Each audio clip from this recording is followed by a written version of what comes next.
conference will now be recorded.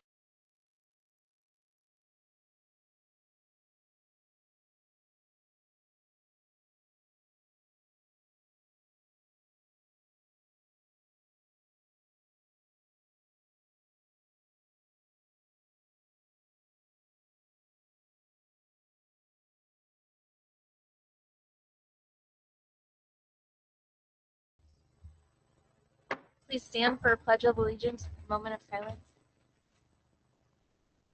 Pledge of Allegiance.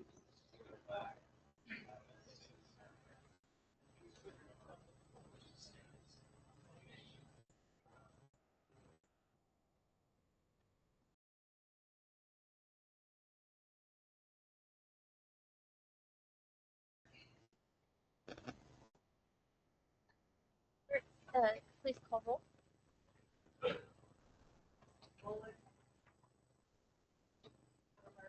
Here. Here. Here. Present. Here. And Councilman Mullen will be here just a few minutes late.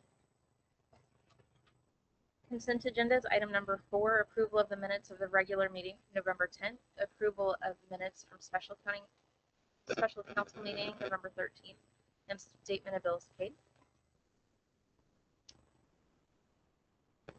Mark, one question on the bills was to the was 8,000 to the tractor company. Was that a payment for that sanding or something?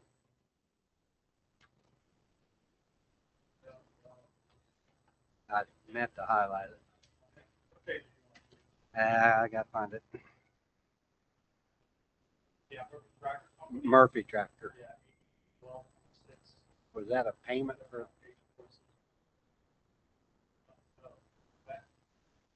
I can answer both. Very possible payment, but no, not. That's more than likely. Okay. But I'll research that. Yeah, that's what Yeah, several things going on. We had the repair, and we had some payment purchase, and some products or some of that. So I will ask. I just was curious. Is it get maybe snow removal equipment or something? Okay, thanks. I was just curious. It kind of stuck out at me. If there's no, you got any more? No. Oh. I was going to make a motion. Go right ahead. Move to approve the consent agenda item as presented. Second. A motion from Councilman Malott, a second from Councilman Shriver. Will the clerk please call roll? Yes. Yes. Yes. Yes.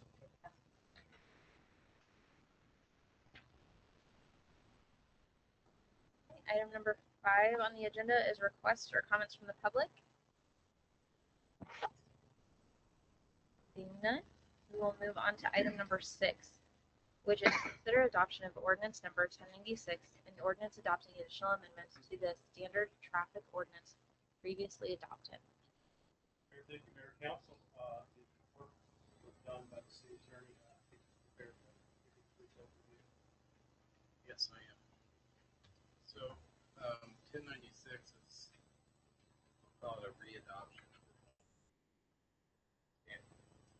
by standard traffic ordinance. We already did that in August.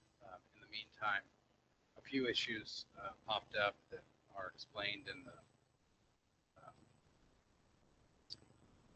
the memo in item 6. You had already adopted amendments going back several years regarding speed limit adjustments, parking citations, etc. But there was a request by the police department to change how I had done the section 114.1, and there's a correlating technical correction. I had codified the ATV and low-speed vehicle ordinance. It was drafted at the request of a few people on the council to be in section 114. That's actually the snowmobile regulation on highways. I should have cited 114.1. So So we needed to fix that anyway, but the police department also requested that I go ahead and break out 114.1 through 114.5 instead of covering all of those vehicles in one section, make it match the digitickets system, to break that out like the STO does. So I've done that. It doesn't change any of the regulations that you previously adopted with regards to those, and specifically the exemptions. I think Edwardsville was wanting to take a little bit more permissive policy towards those vehicles on certain areas of the city and roadways than the STO did. And then finally, and I also had a new definition previously, 114A or 114.1A. I changed that to 114.6, which is not occupied currently in STO. It's a new section to add definitions that match the STO for those. There's also a request at the work session to add a compression brake noise regulation. This is a colloquial term of jake braking. I found some other examples that other cities have done, but actually amended this into the muffler requirement that also already exists in section 175 in STO, to just add 2 additional subsections.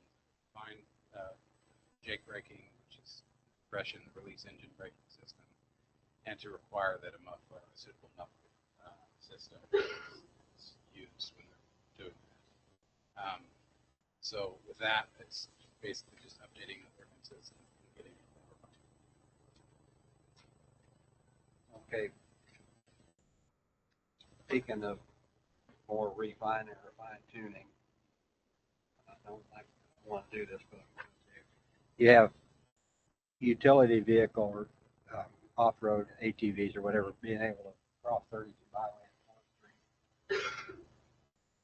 It's in there that utility four-wheelers or whatever, utility ATVs can go across 4th Street, 32 highway. What about coming out of Lake Forest where they go across into Edwardsville into their gardens, or they go to Plaza West, golf carts all the time, 102nd Street, 98th Street, where they need to go back and forth? Can those be added in, or is that going to be? Yeah, I could certainly add those in. Because you've got it narrowed down to one intersection, and there's more than one intersection across the highway. Right. So I'm happy to if those can be isolated as far as which ones you want to regulate, which ones you want to allow that crossing, I can add that in. I still, if you're good with it, if we're at tonight, I can just compare it to that section 114. And maybe the council could decide on that, but I just thought that we're making it one. You know, if somebody got a ticket down there, they said, well, they go across down there, why can't I go? I think that's the only place where there's a stoplight to let them cross safely, since it's a slower moving vehicle crossing the highway. But that could be something we think about and Well, discuss. there's stop signs. On 32. 32, 98th Street across 9th Street. I know, but 2nd to 9th. I think it's a controlled 4-way stop light that would require 32 highway traffic to stop, whereas at those other intersections, there isn't a 4-way stop, correct? There's no stop signs on 32 highway except the signal. Right. And I think that was the thought of, and it's a complete policy decision for you all, but the thought of that being a place where 32 stops would allow safe passage. Because you can have pedestrians. Yeah. Well, we could have a sidebar on this outside on the sidewalk because people cross it all the time. With stop signs, you know. 98th Street is one of the most dangerous intersections in Edwardsville as far as I'm concerned. Well, I'm not going to weigh in on the policy. But I was just, yeah, but what's the police enforcement going to be? If they're taking an ATV across from north to south, across 32 highway on 98th Street to get gas put in it, or to drive over to Roscoe to get the barbecue, or go down and work their little field that they've got on the north side. I mean, you know, maybe I'm digging in the weeds a little bit on this, but that's the kind of thing the lawyer looking at. If somebody got a ticket. well, it's less permissive in the standard traffic ordinance that you didn't have, you regulated it more than you did before than you have as of August. Right. Because you had exceptions. So if you want to add exceptions, that's a policy decision for you all to make. Well, I just kind of Right brought it now. up to see if there could be some thoughts, besides just my thoughts. Where I live, and I'm not trying to single out my spot, but Lake Forest usually they go in and out there on golf carts nonstop. They'll go to Plaza West, and they'll buzz in down here to the academy, to the athletics academy thing, or they'll go across to their gardens. I mean, you're coming from one town across the highway into it. So, I mean, there's things that happen there that Well, aren't being the question regulated. is, do you want the police department to have the authority to write tickets there or not? Because if you make it permissive, then they wouldn't. Now, whether they have or not, that's Yeah, I think it needs some study. Is that something we could think about? I think agriculture already is an exemption on there, so if they're going to care for the garden. But that's a good point, is do we want people to only cross at the stoplight for safety? Or are we fine with them crossing at the various different streets that cross over K32? Is something we could consider, and maybe have some time to think over. I don't know. There'd be need to be an explanation from police or somebody to let me understand this. The reason I'm bringing this up is because KDOT has always been weird, and I'll say it, weird on their ingress egress off anything off of 32 highway, anywhere from Kansas City, Kansas, all the way to Bonner Spring underneath 7 highway. They'll have exits going off, ingress going out, egress going in, and no turn lanes, no decel lanes or anything. Some places they'll have a center lane with arrows on it. Some places they've got grass in the center lane. So to me, the highway is dangerous all the way from Bonner Springs into Kansas City, Kansas, just because of that fact. And in the past, it's also limited some of the developments that we could do along 32 highway, because they said we don't want to be responsible for ingress egress off a certain property here or there because of the danger that it's going to happen, by allowing this kind of traffic. So, I mean, maybe I'm just not making any kind of sense at all, but if you watch that highway, it's a wonder that we don't have the roadkill on it that they seem to require to do some controlling on that traffic. well. So what would you want staff or police department by way of? Their suggestions, kind of like they did on the Jake break, for them to maybe just sit down and think about it. Maybe slap me around a little bit, straighten me out a little. I don't know what I'm talking about or whatever, but I mean, I'm being brutally honest with you. I don't know. All I know is I see the traffic on the highway, and I see some of the things that can happen out there that maybe haven't happened yet. So think about that argument. It sounds like it's right on the concern of bridge crossing, then there's potential increase of some sort of traffic, some sort of accident, right? So the best way to have it cross, other than for agriculture purposes, which isn't that many going down, right? Be to control that, but like it saves place to cross. So that's the argument, right? There's one place to control right now. And green, right? So they can go south. Agricultural, it says you can come from wherever you are to go to that field and do some agriculture. Oh, yeah. So if the argument is controlling and limiting the probability, possibility of some sort of accident, low speed vehicle, then it would be to regulate it to the safest place and then deem it an agriculture. So I think that's correct. So that would be our exception for us to make. Some sections of town. So you're saying that you would agree that this ordinance written up the way it is sufficient? I can't imagine, I'm thinking of all the places where you can cross that would be safe. The real argument is we need to have some control of the state. That's written in stuff that. Or the state statute and the intent of allowing access to agriculture.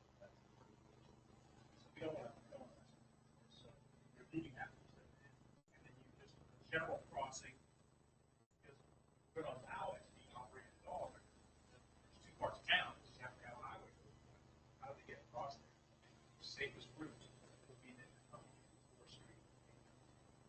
Control access. Just to clarify, this references the state statute defines the conditions in which agricultural purposes can occur on a state highway. First, the operator has to be licensed and operating within the restrictions of that license. The federal or state highway must have a posted speed limit of 65 miles per hour or less. The operator of the all-terrain vehicle must operate the vehicle as near to the right side of the roadway as practical, except when making or preparing to make a left turn, and the purpose of the trip using the all-terrain vehicle must be for agriculture. So if the police officers catch somebody in a golf cart going across 98th Street to go to Roscoe's, they're in big issue with citation. Technically, I think so. But I believe Unless they they've got a could, peck of tomatoes in them. Yeah. right, they could go behind though if you go across 4th Street and then the back road up to Roscoe's. That way you just have to go to the gas station parking. You go around and about, but yeah. I'm sorry. technically they I mean, could. I That's apologize right. for this, but I just looking at this and I'm thinking, you know, if I got a ticket because I rode my golf cart across the highway to go into the Lake Forest Garden and I got a ticket, I'd say, well, now wait a minute. You know, why can they do it down there, but I can't do it here? So, but I guess we'll wait and see what. Across that highway. We're all-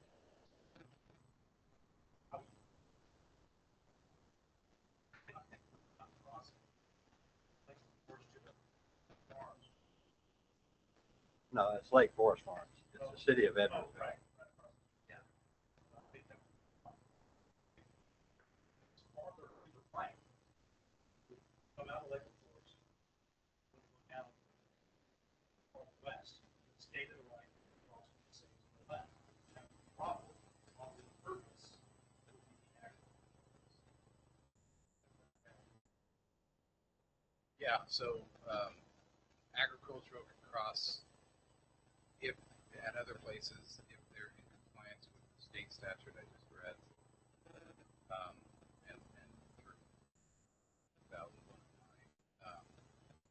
but all others must go down to the control intersection.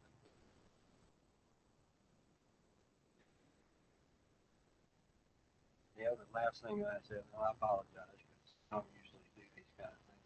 Digging into is what's a motorized wheelchair on going to the dollar store where there's no sidewalk on the side of 32 highway. I've seen that more than once.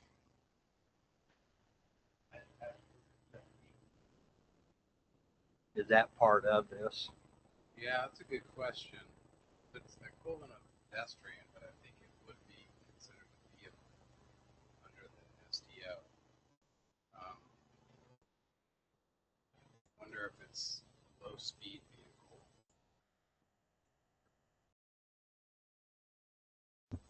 And I like once again, I'm sorry for bringing all this up, but I've been fighting for this sidewalk to the dollar store for a long, long time. And we have residents that need the dollar store, and some of them's only means of transportation is a hover round. Yeah, They don't go in the mud so well. I don't see that that would be covered under any of these exceptions. I think that might be a police discretion issue, but it would technically prohibit it. Definition of vehicle speed requires that the top speed has to be greater than 20 miles per hour. Low speed is above 25. Yeah. I don't think I want to take a wheelchair. No. 5 miles an hour. Yeah. I tried it once. You'd have to Jimmy rig stick the governor. Since it's down K32 though, I don't know how much we can, because I thought, well, maybe we could make an exception for, but I don't know that we really can on along K32, can we? I don't think we could do it. Because that's not, No. because that's K32.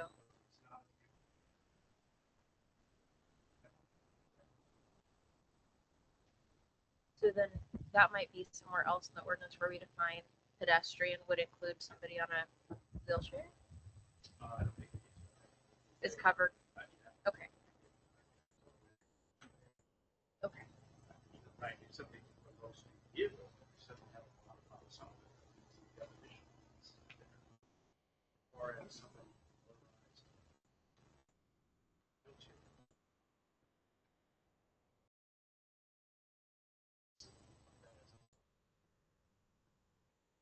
Definition of vehicle.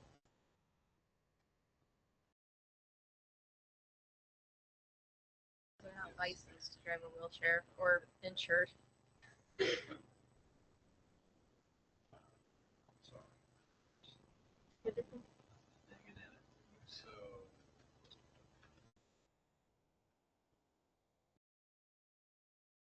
Vehicle is defined as every device in upon or by which any person or property is or may be transported upon a public highway, excepting electric personal system. Moved by human power or stationary rails and tracks. So the SDO expressly carves out electric personal system. That's on occasional. That's the standard traffic. Okay. We're not messing with that. All right. Thank you. Apologize for that. No, no. That's very thoughtful. You think of that. Well, if you go out and drive around Leavenworth County, you don't know what you're going to come up against out on back roads because the Polarises, phasers, everything is everywhere. Well, the default speed limit is 55 miles an hour. There's usually beer cans flying out. Maybe I didn't need to say that, but I said it. So, Did you have any other questions on the STO? no, I don't think so on that. Thank you. If there are no other questions, then we'll just hear a motion to approve ordinance 1096, which would adopt additional amendments to the standard traffic ordinance as previously adopted. Make a motion to consider adoption of ordinance number 1096, an ordinance adopting additional amendments to the standard traffic ordinance previously adopted. Second. We have a motion from Councilman Shriver, a second from Councilman Adcox. Will the clerk please call roll? Yes. Yes. Yes. Yes. Yes. May I ask a question? I'm sorry. Was there anything that was going to be added or changed on with all that discussion? I didn't include that. There wasn't. Okay. Okay. Department regarding Okay. the nature of the law says that unless they're somehow applying state statute, Yeah, I guess, and then if the police department had any heartburn with it, they could bring it up in the future. So, They did.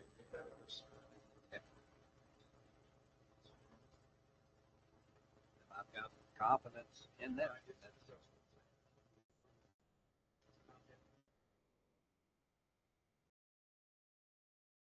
Very good. Thank you.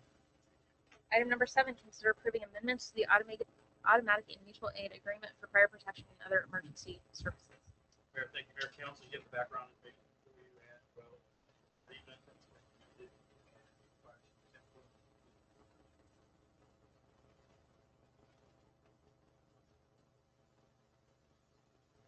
Oh, is it tomorrow?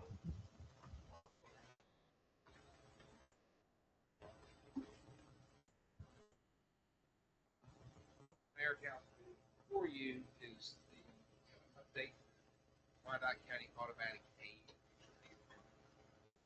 Give you an idea of that.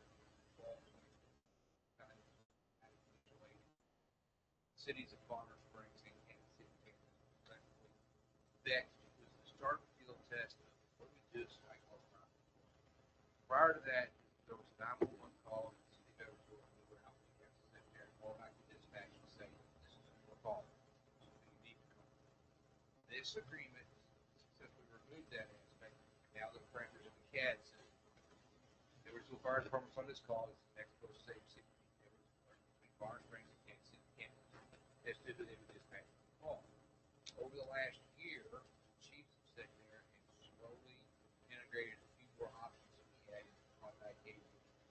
saw when we first sat down.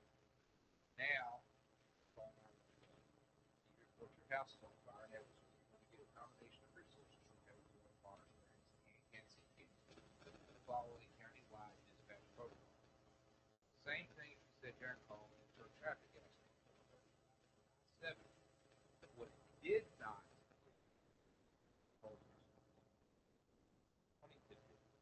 completely eliminate all city boundaries as far as things for 911 call as to who the closest unit is. Examples are given in the package such as Peterbilt. If you're an employee of Peterbilt and suddenly drop over with a cardiac arrest incident, prior to this implementation, they can contact Kansas City Fire Department resources. We're a half mile from Peterbilt. If you were to sit there and have a cardiac arrest event at Riverview and 102nd Street, you would get Edwardsville Fire Department, although you have resources at Station 6 on 98th State Avenue. This proposal, with the exception of Lake of the Forest and proper housing in the city of Bonner Springs, would essentially remove city boundaries when it comes to automatic dispatching of the closest resource available as soon as it pings on the CAT system. That is all this amendment is changing. Everything else is staying the same. We're still the taxing authority. For available orders, we're still getting called to it. But it's now going to be the closest dispatch available from the hospital. You could have a unit sitting there from Bonner Springs, traveling across I-70. You get a call at 110 I-70. They're going to be dispatched.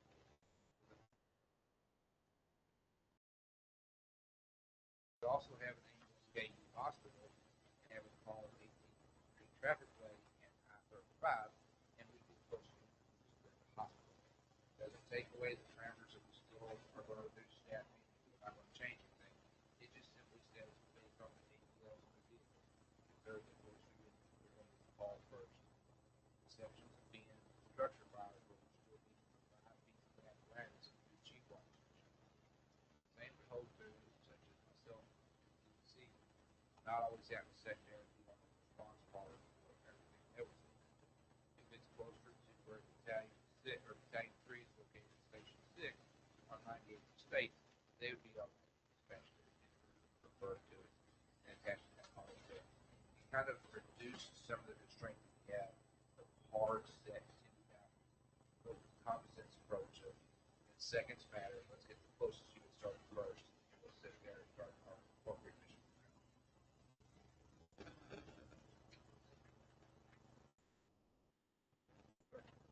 I'm not going to pretend to understand this because I think that I was the one that delayed it the last time, but I ended up voting in favor of it. I still like it.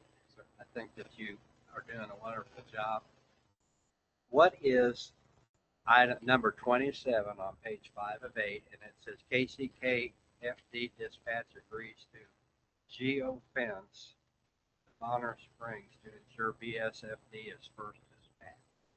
So that is, they want, Bonner Springs wants to stay the first primary unit here regardless, within their city limits, particularly Lake of the Forest subdivision, okay? Because we would beat Bonner Springs every day, all day at Lake of the Forest station. And it's coming to, they wanted to ensure, as long as they are in orders, they are given that call before anybody else is given it. Is that just Lake Forest? Or is Right that, now, okay, what about our the Scannell properties up there, Riverview and Edwardsville Drive, 10th Street? We're closer to that.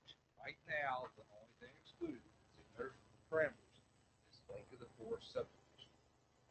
Those are concerns that have been brought up. There are concerns that are sitting there at the back of my mind that will be brought up, especially if it starts getting lopsided in the amount of response we go to.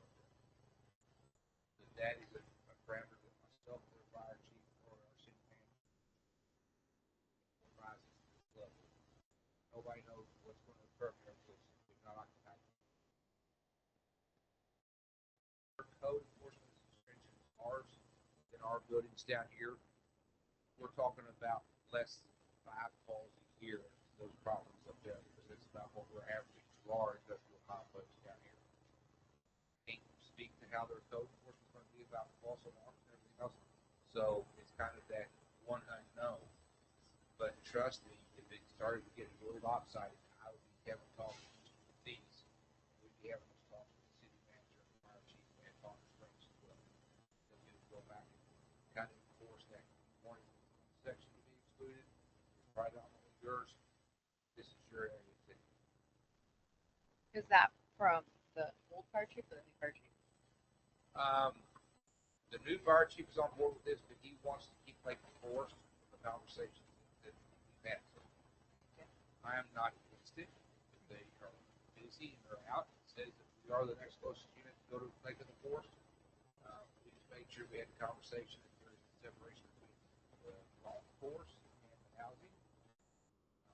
That one shady area where you go into the city of Edwardsville, you get into the city of Palm Springs, but you're surrounded by Edwardsville on almost every side to it. So it's not a property grab. It is a concern.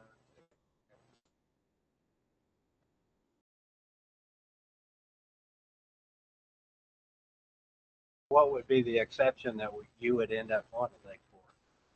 If they are Is that in here? Well, if, an example would be if they have both units working a medical event at 111 Cup Street, they're occupied, they're taking out the CAD as being out of service because they're attached to a call. Then, as soon as the 911 call come in relate to the force, show those units out of service on a previous call, and then trigger us to go. That's been thought out well, hasn't it?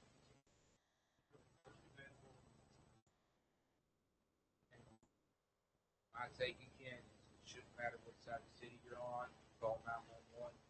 It's the closest building that's going to make a difference. And unfortunately, we have places where we have a segment of town where Rescue 6 may be the first in fire for a medical emergency. It's going to be our ambulance coming down here because they are a closer fire piece. It's going to be us under the top of the building. If they're intersection, 2 minutes. And cardiac arrest event or cardiac nature event, 2 minutes would be the difference of rapid administration, rapid start CPR, rapid defibrillation, rapid assessment of drugs, necessary to sustain the heart for the other scenario. Thank you very much. On item 21, it mentions a minimal staffing for engines and ladders to be free. Is that our current minimal already? That is our current, that is Bonner Springs current, and that is most of the engines in Kansas current. That is 1710 recommendations that are up there, but that's the realistic event. So if we lose a person riding in the ambulance on call, our engine stays listed as out of service in the CAD. So myself with DC on come back in, bring it back up to green, and go back in the CAD rotation. And the other question that I had is, it says that we know Wyandotte County doesn't provide fire emergency medical because each city has their own, but Loring is outstanding since they're not incorporated. Bonner Springs is now covering Loring. Are they just doing that out of their own good nature, or are we compensating them for that?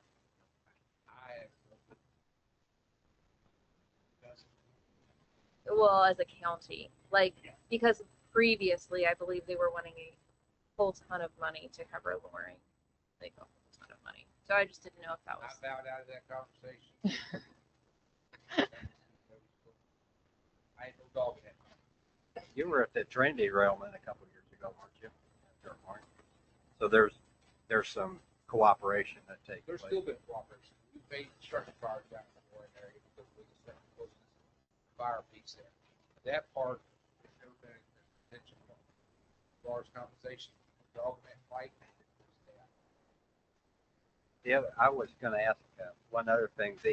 And this is just because I don't know how it works. The 911 system, do the 911 operators, are they tied in with vehicle positions to where they know where vehicles are, to where they can grab back to the call. to where they can grab the quickest vehicle? If we get a phone call from, let's say, an actual landline in the house that nobody owns anymore, it would pop up on a 911 screen.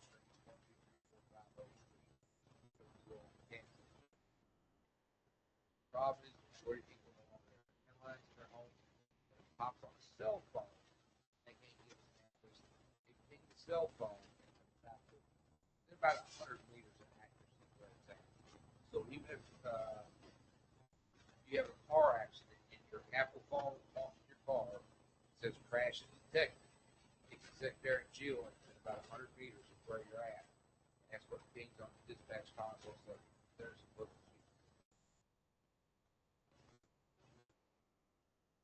Well, it was more my curiosity on how it works, because I think a lot of residents don't realize that, and I never even thought about the cell phone aspect, because you could be pinging off a tower rather than a phone, couldn't you? Well, it doesn't pick. I mean, it'll go through the tower, but they can geo link now. Everything past the flip phone. It's a matter of dispatchers geo link. Like I said, it flies within 100 meters. Satellite triangle position based off of where you're trying to. Once again, I'm sorry, I'm just trying to satisfy my own curiosity. I know we've got professionals in here that kind of understand how it works, but most people out there don't. And I'm one of them. If I'm having a heart attack and dial 911, I'd like to have whoever's closest come and do something.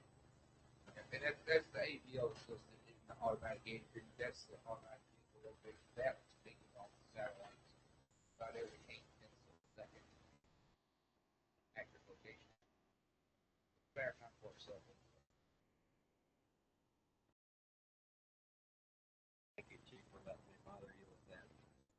Chief, I'd like to thank you, applaud you for your efforts in working with the other chiefs. This is wonderful. Like you said, the first priority should be the closest. Is Bonner fully staffed now? The Yes. fire department? I think I'd asked you that last year, and they were almost there. They were in transition stage. Not July one of last year. I think is when the last year staff. So they are staffed at primary fire.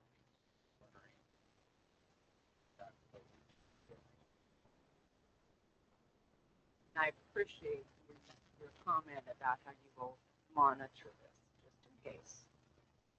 Like sudden this happens.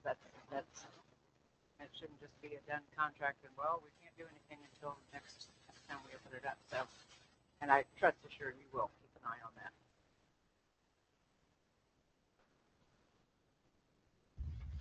Right up the future. And I know Wouldn't normally do it. every once in a while Shawnee comes up. Is that just that's just a it happens, I guess. Well, that's because we've got calls on both sides of the bridge or where Right. it's at. Nobody knows exactly where it's at. And if it originates in Johnson County, they start getting thing called Wyandotte County, so they where we're going, what we've got. Anything happens in Wyandotte County, we're not sure if it's in Wyandotte County. There's a lot of times that we're on the bridge, side of the bridge, because even though the jurisdiction stops at the bridge on 435 over the Fall River, just because we're going southbound and we don't find it, we are obligated to initially dispatch the call until we come across it. We've gone as far as Johnson Drive before we got it. It doesn't stop anything. It just says that, hey, we're now in Johnson County. We'll down the activities and their resources. And we will start to carry the action. So the protocol would still happen wherever it is. It could be whoever's closest. Yeah. Gotcha. Thank you. Other questions? We'll hear a motion to approve amendments to the automatic mutual aid agreement for fire protection and other emergency services. Make a motion to consider approving amendments to the automated and mutual aid agreement for fire protection and other emergency services. Second. Motion from Councilman Shriver and second from Councilman Adcock. Will the clerk please call roll? Yes. Yes. Yes. Yes.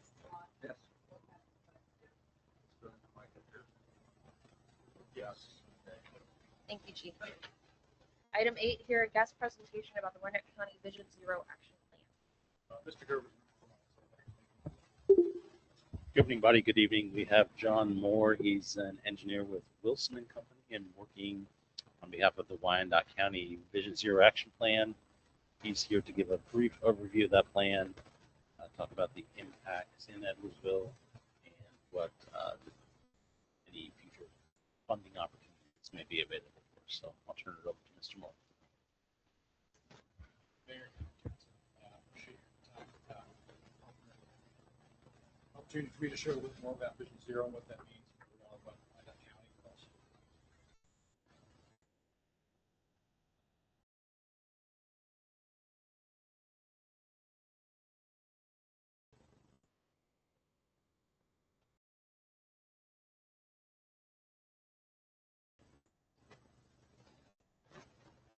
Overview of Lincoln County and safety analysis that was done.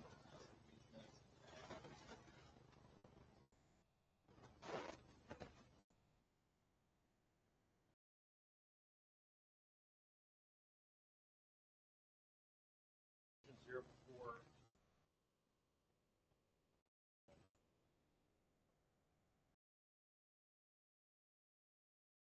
Foundation plans for start moving towards that sentiment that basically how your series of injuries can be prevented, less individuals or with the roadway system designed in a way that not just looking at point figures.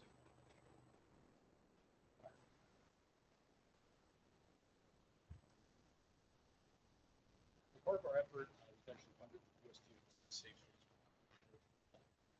This was a grant program that funding for the study, in addition to some support for transportation. So this is not just a unified government plan, but also includes all the cities within the county. So part of it was identifying safety issues as well as projects throughout the county that would receive significant increase in safety to prevent those fatalities and serious injuries. Just an overall overview. So usually when it comes to driven crashes, crash reports that really aren't available until year two after our range of data really 10 years in 3. So on average, we're looking at 20 people, 20 fatalities occurring countywide each year on average, and closer to around 100 serious injuries and crashes across the county. So just numbers here. You got to wrap your head how many people are actually accidentally.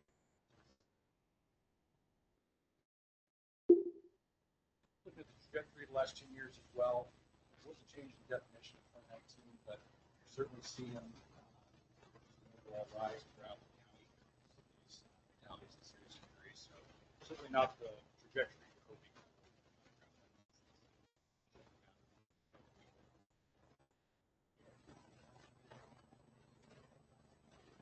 So overall, looking at what this plan will provide, we're in the middle of finalizing the report for the entire. Looking at countermeasures and some safety measures for vehicles, vulnerable road users or your pedestrian bicycles. So we're kind of in the middle of targeting some handful of projects throughout the county, like I said, really being catalyst for potentially looking elsewhere based on these. Not only looking at what has happened before, but what we can do. Funding, whether that's a big program.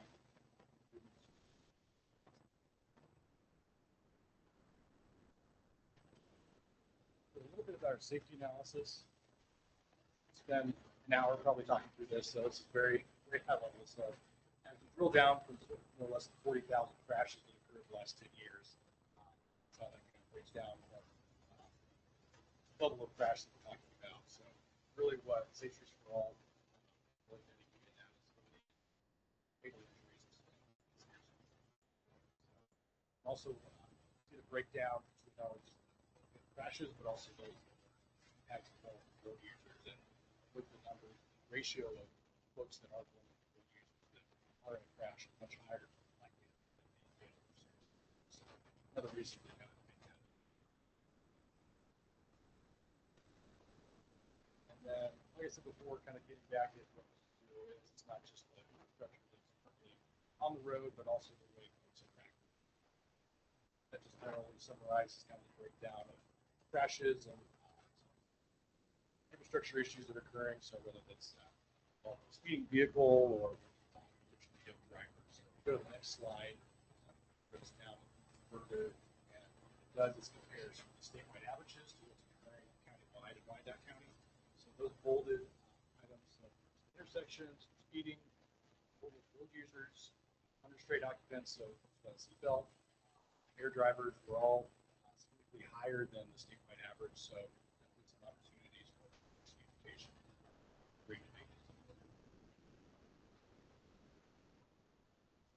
This slide and the next slide, this is an example of a Power BI dashboard. So this is taking into consideration, like I said, 40,000 crashes that occurred in the last 10 years. So we're able to use these drop-down options for jurisdictions. So what you're seeing now is really just to the Edwardsville area with the same boundaries. Not only can you see what's happening in Edwardsville, but also the area around it. So this is a way to not only look at where crashes are occurring, but also the reason behind that, who's involved, and potential ways to so, out there, you go to the next slide as well. And get some demographics of who's involved in those crashes. So really good to see what we look at opportunities for education and of course insurance as well. So like I said, that total number is around 40,000 countywide. So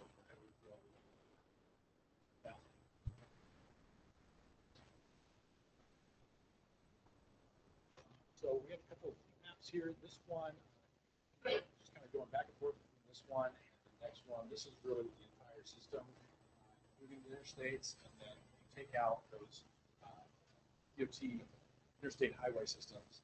You really see the areas of the county that pop up even more. Urbanized areas where you're seeing a lot of pedestrians, bicyclists, but even along some of the areas of the highway. So really just kind of economy between not only the KDOT managed roads, but also the local roads. So just keep in mind, this specific plan is really looking at improving opportunities for the local roads. While we know KDOT is a partner in a lot of the issues when it comes to crashes, at least for the initial low-hanging fruit opportunities that are a lot of what we're looking at is beyond.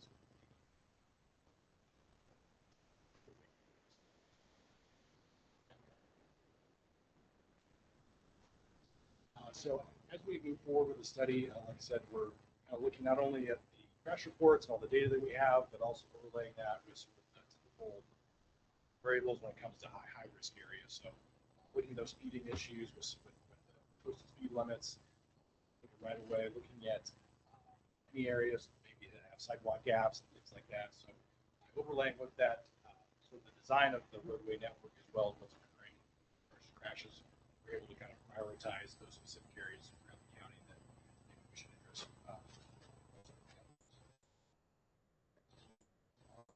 Still kind of in the process of prioritizing that. It's also just kind of another way of showing the heat map, but actually looking at specific intersections and segments that will later be prioritized based on heat map. So speaking of steering committee, that's one of the bodies that's been helping us with the project so far. Just wanted to sample a couple of opportunities we've had throughout the last 12 months now. We still have the online website currently on the UG website there. So any information on the study as well as sort of where we are in the progress of the project is currently on there. But with a geographic representation of some of the comments we got, over 500 comments throughout the engagement period where folks are able to drop in on the map and identify some issues that they've experienced personally. Another point, transportation safety tour we did a few months ago. Basically, our steering committee and then other city staff and partner city staff was able to ride a bus around the entire county. And one of our stops along the safety tour was the highway street intersection. Just a note too, we were able to kind of look at things on the road, and it's a lot different than just looking at your laptop and looking at the conditions that are occurring. So needless to say, that intersection, at least the signalization equipment was definitely far outdated more than a lot of the other intersections we visited that day. So really shows the significance of improving that location specifically. Outdated. Yeah, I gotta say, Yeah, yeah, yeah. I argue with you. on that. So hoping to update. And so, yeah, just another geographic representation of different engagement activities we've done throughout the study. Slide. And so, yeah, next steps. Like I said, still developing the documentation here moving forward for the plan. That's kind of where we are on the schedule here. So wrapping things up early 2026. Next slide. And then kind of our overall approval process, we are, everything should be adopted, at least through the unified government as far as our vision and mission moving forward as we finalize documentation. Next slide. And then just overall, like I said, we're here trying to eliminate fatalities and serious injuries effective 2050 is sort of our vision moving forward. I'll read that whole mission statement. Next slide. And so, yeah, like I said, next steps, our fourth and final planning steering committee meeting here early 2026 on countermeasure toolbox, and then sort of finalizing that final targeted safety project list as far as grant funding opportunities. So, questions? Are any of the opportunities that your group has found located in Edwardsville? Yes. So it's on the short list now. We're currently looking at that 32 First Street intersection. I know I've been talking with Doug recently as far as any future KDOTs. So I think there will be some improvements potentially 2027. So we're going to potentially kind of piggyback on that. That's what I was going to suggest. So I'd gone to Wyandotte County 3 years ago and asked for funding for sidewalk from 4th Street west. And we spoke about it earlier, is we've got people in wheelchairs on the side of the road trying to get it to the Dollar General. At that point, they had no motivation to be a partner in this, so it's kind of surprising that they're including us in it now. Do you know if they had any Edwardsville representation on this site committee or on any of the, even our commissioners on the input? Yes, I mean, there's been an open invitation countywide. I know I've been, at least on the basis, keeping up with Doug and any project updates, and we've included it on the steering committee as well. So that point, we've had Edwardsville in our mind and trying to get events here as well. I know some coordination on some in-person events too. We were at the Thibodeau Days recently, so I know that's been on the screen. Sign.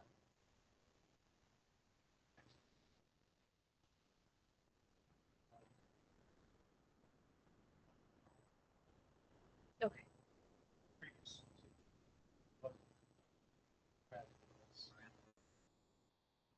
Sign by us to make sure. That's a little bit of field environmental.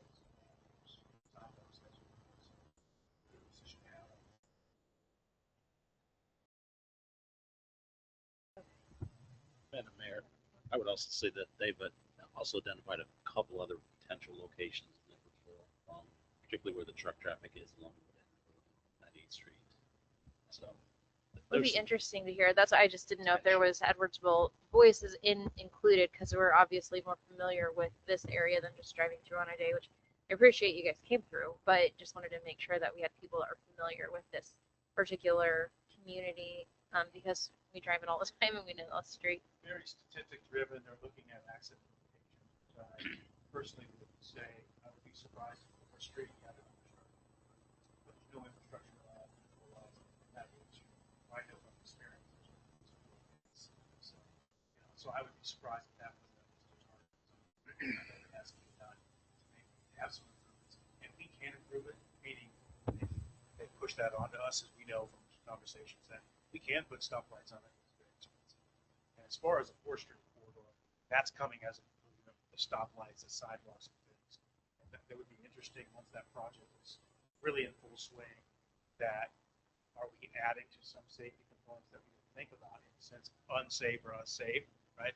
So I think we'll be using some of this data as well. Again, from my perspective, when I'm seeing the data, I was like, well, what about this 98th Street? And I think a lot from experience, you know, I've been on that sign, that scene is, well, it's Mr. Woodham. And we know that there's been some pretty serious accidents where at 4th Street, I can't recall where there's been, I know the number of accidents are there. They haven't been near as serious because it's a very controlled intersection. It's not wide. And it would be great to see if there was grant funding to help with our portion of that intersection update that's going to happen to make it safer. That then what the grant funding would be available to us. Hopefully, it wouldn't be more cost restrictive than if we were to do it on our own anyway. Yeah, I think our partnership with KDOT is important there because the cost reduction is substantial. Yeah, so that's kind of one of the things we're also waiting. It's like, well, you know, it's kind of more or less taken care of. Maybe 4th Street, maybe we push that opportunity elsewhere to other areas of Highway 32. So basically, with the timeline that I had listed, that corresponds with the upcoming round of grant funding through the Safe Streets All program. So kind of that March, April 26 is when that opens again.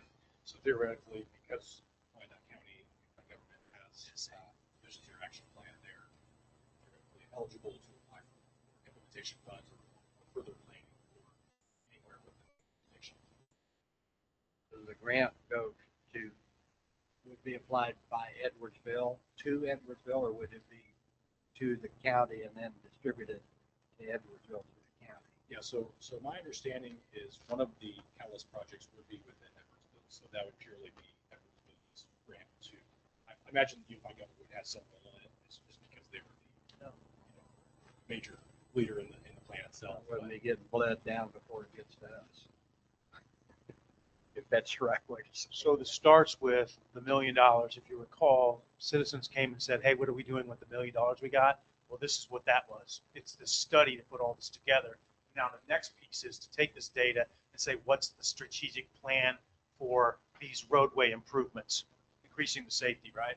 And so that would be the next, if that's through, is that the Surface Transportation Program through Mark? Is that where this is going to be headed? So this is actually through USDOT. So this is a separate grant. This is a competitive grant program that basically, I want to say the local match for this plan was provided partially through KDOT. So I probably couldn't tell you exactly what that local match would look like. But yeah, it's a competitive grant program for specifically projects like this that improves traffic safety. I think the crux of the question is really about what's our obligation to take care of now that you have to pay and you're saying that's unsafe. Now, what do we do? Right. So that'd be the next piece of it. We can certainly talk to Mr. Gerber and they can have that conversation. We get you an idea of what their next step. They're not quite final yet, so that would be the next. And then when are we individually as a city, maybe our size, that sort of thing, eligible for the USDOT stuff? Maybe that is a countywide effort, and we need to make sure we're at the table for that. That makes some sense. Right. I do have a question, just something that stuck out to me, and Yep. please, everybody bear with me and don't think I'm horrible for asking this, but whenever we've talked about Wyandotte County, it's been KCK over Edwardsville Bonner. Where did Lake Quivira come from? And is it just the few houses of Wyandotte County, or is it all of Lake Quivira? From my understanding, so specifically, one of my roles on the project is to coordinate with the partner cities. And so theoretically, I wasn't around when they wrote the grant, but my understanding was because Lake Quivira was one of the partner cities of Unified Government Wyandotte County, they were more or less included in the grant application. And so whatever part of Lake Quivira is within Wyandotte County was eligible for planning. And so all the information that we were gathering was specific to Wyandotte County within Lake Quivira, for example. So anything, I guess, more or less south of whatever it is, Holiday Drive, would be like more or less Johnson County that we didn't include in our study.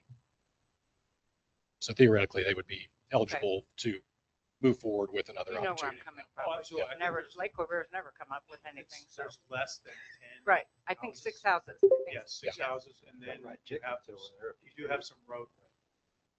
Do we even patrol over there? County.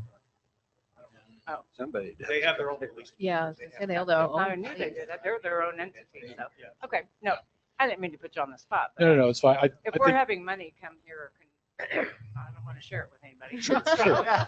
That's where I was coming Yeah. from. no, I think Where some, did that come Yeah, some of the competitive advantage originally from this initial grant opportunity was the fact that we were including the entire county and all the inhabitants within it. So that was sort of a leading charge to include everyone within it as more of a way to Like, I don't Get mean those grant no funds. disrespect Yeah. for Lake Quivira, but Sure. it was put on there as Lake Quivira. So I thought, Yeah, right. Thank you for that Yeah. clarification. Can we get a copy of this presentation? Yeah. If it helps, I can get you a PowerPoint too later on. Be awesome Yep. to have that. A lot of information on there I want to look at. And thank you for coming and sharing this Yep. with us. Anytime. Yeah. Appreciate everybody's time. Thank you. Thank you. Item number 9, city manager report.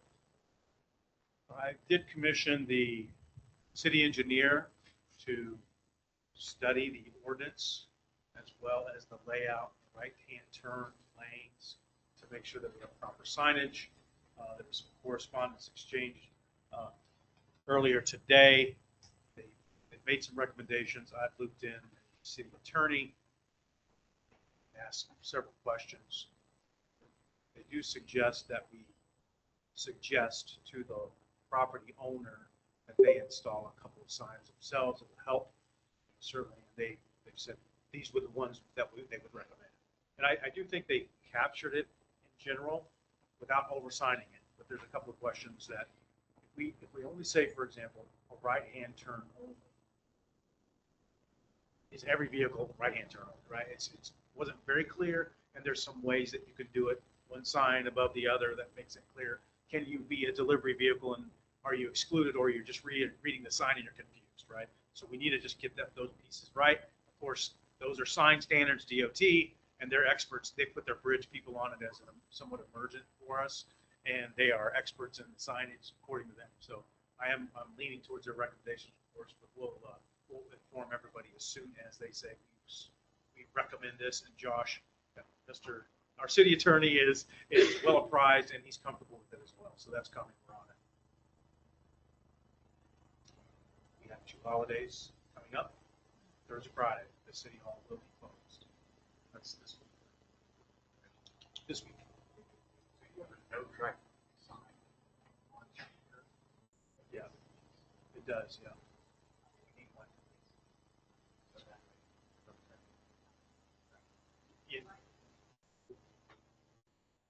Yeah. Do I have to repeat everything? Yeah, this is all a part of that. Speaker Road is prohibited from heavy truck traffic, period. So that sign is put there specifically for that eastbound, right? So there's no turn into there, that sort of thing. So what we need to do now is coordinate the whole picture up there to make sure it's very clear. You'll have a prohibition sign added going northbound as well. You'll have a sign that faces as you're traveling off property onto public street eastbound. There will be a cross on our right of way. You'll have a sign as well. So it says you cannot turn north if you're a heavy truck. I think they're figuring out there's some presumptive language in the sign itself by design. By US DOT standards, they say this means this, and it just says it with a few words. And every commercial motor vehicle operator should understand it. But we want to make it as clear as possible. So we're trying. Okay. Thank you, sir. That's what I had. Councilman Epcot, comments? Comment. Councilman Trevor? Chief Whittam, thank you so much. That's all I just want to say. Thank you for all your years, all your knowledge, all your expertise. So thank you very much. Mayor's Christmas tree lighting, December 2nd. Need any volunteers or help? Okay. Perfect. You'll send something out? Yes. Okay. Perfect. Perfect. Make cocoa. Somebody who knows how to make cocoa. That's Oh, not my thing. sure. Absolutely. And the popcorn, I think you did popcorn. I did. Yeah. Yes. I- And just want to wish everybody a happy and safe Thanksgiving. That's all I have. Most of them got answered already. Thank you for putting up with my questions. Automatic. We haven't had our last couple of council meetings on the website. I try to look at the meetings. I like to look back and review them. I think there's been 2 that aren't on there, so. Yeah. No, and I'm not trying to say, I'm not trying to disrespect you in the least, but I'd like to have them on there. I think the last 2, yeah, because I was going back trying to review them a little bit. I'm sorry I took up so much time, y'all, but I thought we may as well dig into weeds on some of it. Chief, you left last week before I could say thank you for your military service. Appreciate that.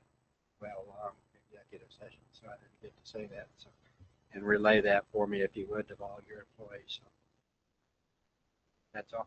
Happy Thanksgiving, everybody. Councilman Everhart, No comment. Councilman Mullen, Happy Thanksgiving to everyone.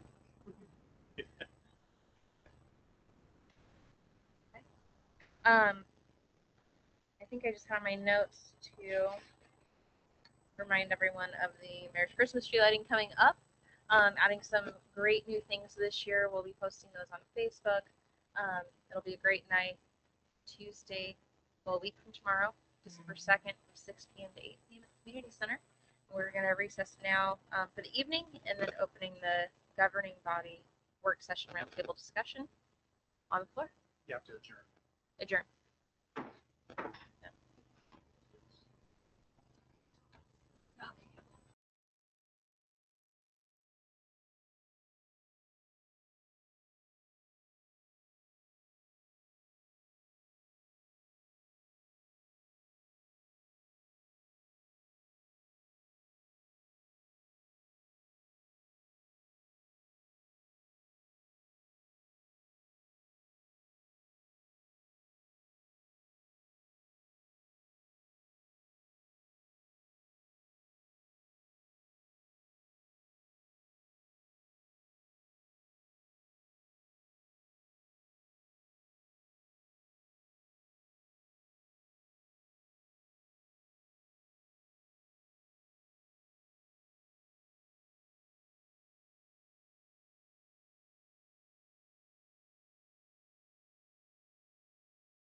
Okay, we've been wading through lots and lots of numbers, and these are very small. I was hoping that was not printed very small, but in a sense, we took everything from a study, from all of the feedback, and tried to put this into some sort of structure, so a framework that we relay kind of what we've been doing and how we might be moving forward.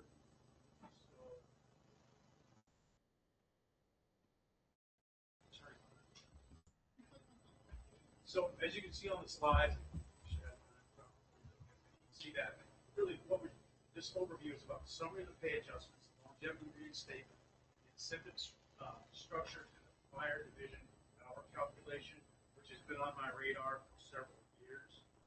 And all compensation changes implemented within the adopted framework of adopted. I say reinstatement.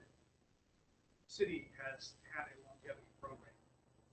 We abandoned the individual program to instate that into the step and grade system. Because if you think about it, it's a longevity program built in. Step 1, step 2, step 3, step 4, and then what's based on that, how that market adjustment comes is through a COLA. Okay? So this is what we did. I'll give you the police department examples from the past as part of what we did. The purpose here is just, I think we all decided this is part of some of the verbiage from the study is competitive and equitable pay across all the city departments, address our market alignments, maintain compliance with the regulatory and the laws and all that stuff, and reinforce our retention strategies through longevity. We talked extensive in any incentive programs, most of which have already been installed. We've had so key components here are 3% COLA. Okay, that came from council director. Reinstated the longevity program in just a little different form. Let me tell you about that. It's about affordability. Okay? And yeah, absolutely. And updated incentive pay tied to the certifications and specialty assignments. Long standing. We've had some sort of incentive program since the early days, 08. It's been a long time. The adoption of the 2990 hour firefighter calculation. We've essentially been using the wrong calculation and overstated the base pay, which then overstates the overtime. Okay? And there are a number of, we'll get into that, there are a number of, this is the way it's calculated. So the salary alignment adjustments, okay, again, we know what our baseline was, we know the salary survey said we need to make these market adjustments, and who it was, in the sense of what position, and that sort of thing. So we corrected the placements, and of course we had a 13-step pay plan. I'm sorry it's so small, but this is what it looks like. I mean, there's a lot of stuff on there. So we had to take the recommendations of the, if you recall, this one demonstrates we went from that one I just showed you to this one page, all the departments. Okay? So it just shrunk it to a minimum, and they give you the kind of the mid-range and the maximum. And so then you just operate with it. I can go ahead and pass this one out. The very first one, please, is the. Well, I should, but that's you'd have 50 pages. Yeah. Okay, then so what you're looking at is what would be all the adjustments. I'll go over those. All the adjustments that would be new. This is the new code. Okay, so I'm going to give you the civilian police side. Pass those around. That would be the new alignment. Yeah, based on the salary survey and the method in which they put the scale together. So that's their design that they suggested we had done. If we're moving away from the step and grade, which is coming around right now, then that's what that proposal. Okay. So then the next piece is should not be two different.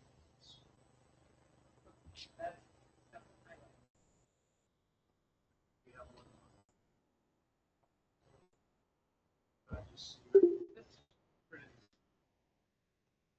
So it should be A to Z. Yes, it is. Here's that. Got that highlighted. It may be the same. Woo! Yeah, maybe this printed with the color and the rest of it. Everybody has a copy of it? I will give you the file. So then the next piece is. Oh, no, they are different. Sorry, they're different. They are completely different.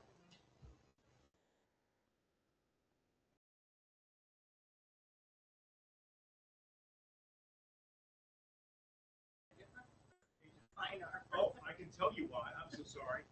It shows you these are the annual salary calculations, and these are the hourly. Hourly. So you should have one of each. Just so you know, in our original matrix, we did hourly pays, but we should not. We should start with annual salaries and work backwards. Okay. So if you don't have one of these gray striped ones like this, you probably need just for reference. Got a couple left. Mike, did you get one with this little stripe in it? Okay. And we need one. Okay. So okay. I thought you took yours back. No worries. Okay. So now we got that figured out. So the fire department is different. That's not a bad thing. It's just we have to calculate differently. So currently, 2025, this is the fire department pay scale. This is the matrix just for the fire department. It's separated from the police and civilians, because police and civilians are at 2080 hours per year. These are on a little different calculation scale, 2756, which is not correct. There's a couple there, 2, 3, 4, and then I got a couple this way. Yep, everybody got one? Okay, let's see if we can keep organized. So a lot of data that you can take home and study, and I'm doing it this way so if we have any discussions. So positions are now, bottom line, the positions are now aligned with regional market benchmarks. And the reason that is you have the newly proposed alignments based on the salary survey and all of our discussion. And so the useful statistics in the salary survey we use to align with the market, all of our positions, and move through that. Some had greater movement because they were way outliers. They were not high, they were very low.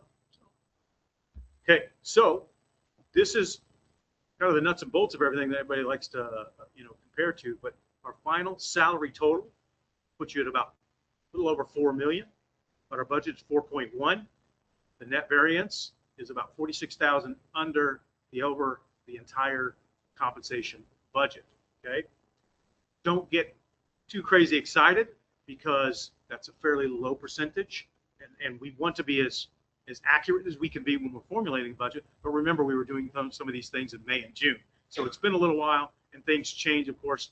But notice the note there: any net would be absorbed through like promotions, probationary adjustments, and any final payouts. People who then depart from the city, who are in good standing, get paid their vacation as required, and then we have a compensation payout for sick time, but it's up to 20% of your entire total, because we do not have a cap on how much you can incur. So you can incur a lifetime of sick leave. However, when you leave, you only get up to 320 total hours. You could have 700, and that's not unusual. We have individuals in the fire department who've been here 22 years and didn't take much sick leave, therefore didn't have to use it. But we don't want that unfunded liability. Just think of that. We paid somebody all their vacation. Well, they don't. They get paid 320 hours total, or 20%. So if you only have 320 hours, or less than 320 hours, you're going to get that amount. That's right, right? That's how we pay that out. It's 20%. And the cap is, that's exactly it. That's, yeah, absolutely. So let me clarify what I was saying. So the cap is 320 hours, right? And then the payout is 20% total. That could be less, of course, than that 300. Even if you had 700. That's right. That's right. You just use it or lose it. Yeah. So think of 6 people with 700 sick leave hours that you pay at one time. It's an unfunded liability. Too much risk. No way. We changed that years ago. So sick leave only. The vacation you have to pay 100%. But we have a use it or lose it program. Why? Because we're mitigating unfunded liabilities. This is For 2026, we're talking about, yeah, this is our budget for 2025, and you can see that if we adopt all of what we're doing right now, all the suggestions and the salary survey changes, we're $46,000 on the budget. But again, that's a low margin. It's spread out between the departments, and what'll happen is, well, it is, yeah, like I said, it's a low percentage. So For salary. he's going to hold on. Yeah. So now we have, well, what we have is, and I really disagree with that. What we have is, these are numbers for pay. Okay. We're not talking about the full compensation package because, by the way, you're going to calculate in insurance and all these other things in that category. But this is what we budgeted to pay people. Okay. But we're already prepared, even with the surplus here, this net variance, we're already prepared well to absorb these costs. Okay. With all the other things, the workman's comp, anything that retirement. So if you give people more money, you got to pay more towards the retirement because it's percentage based, right? It's variable. Okay. Everybody got that? So we're in good position budget-wise. So, sorry, the print is going to get smaller as we go a little bit. There's a lot. So the longevity program. I realize there's some folks with experience of their own longevity programs. Let me start by saying this. This is what we can afford, okay? And what we can do is when things get tight, you can decrease these percentages. The whole target here is we have turnover from 3.5 to 7 years primarily. And that's the people you've invested in. A 3.5-year policeman is very expensive to lose. Very expensive, right? And so if we can retain them, we get more out of their employment value in the sense that they're that 7 years plus. What happens to a 7-year employee? They're well invested, right? They're at a competitive wage. They have all of these other benefits and seniority. It's hard for them to just transition to another department unless there's something significant. What's significant in our experiences is we've had 2 deputy police chiefs become chief of police in other towns. So that gives them motivation to move on. Otherwise, they were well compensated, right? And they were here several years, okay?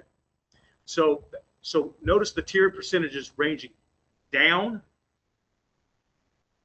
and that is to address that 3.5 to 7 years. That's a 7% for those 3 to 5, and then it progresses down.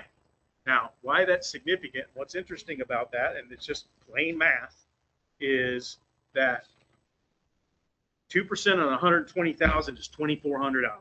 7% at 35,000 is $2,450, right? So it's perspective, right? It's just about the math. And so essentially, what we need to do is we're barely in the market today.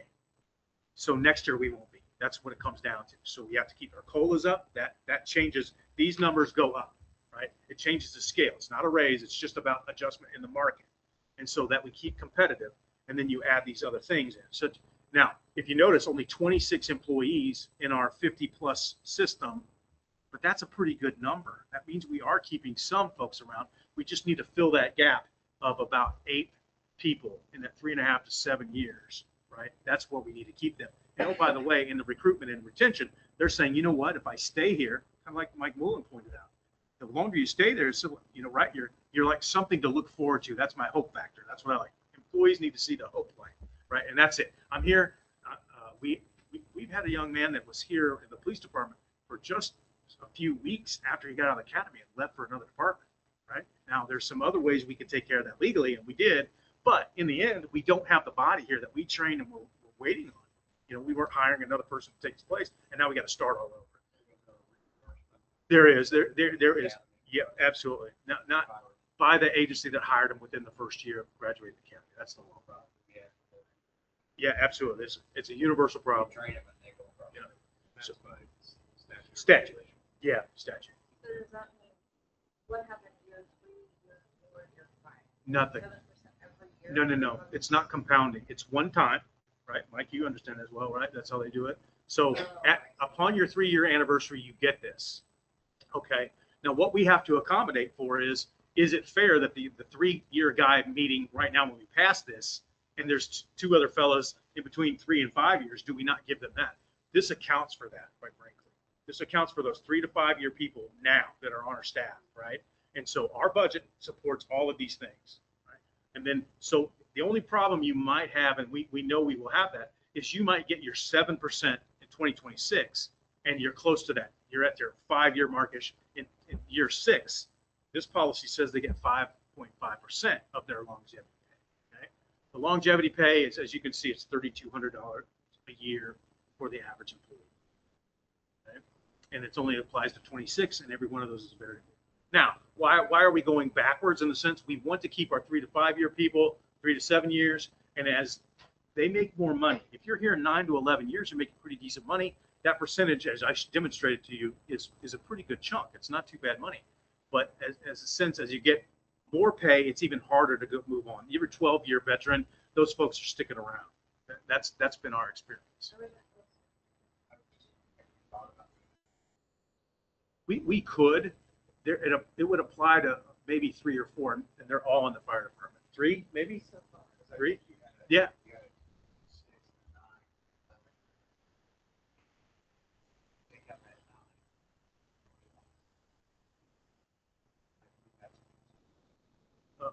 So you would suggest the 9 to 11, and then that adjust. Take out the 9. I said 3, 6, 9. Okay. So take out the 9. Turn that 12 to 11. Ah, Have 15. okay. And the purpose would be that you have to go a little, you only have to go 2 years from your, well, you have to go from your 6 to 11, your 5-year. So spread that out to a 5-year. And so, and then the next piece is that we would encourage some significant longevity after the 15th year. Yeah, I mean, 15-year next year. And that gives you something to look forward to. Okay. When you're getting your COLA raises. Yep. That's how I, still getting COLA.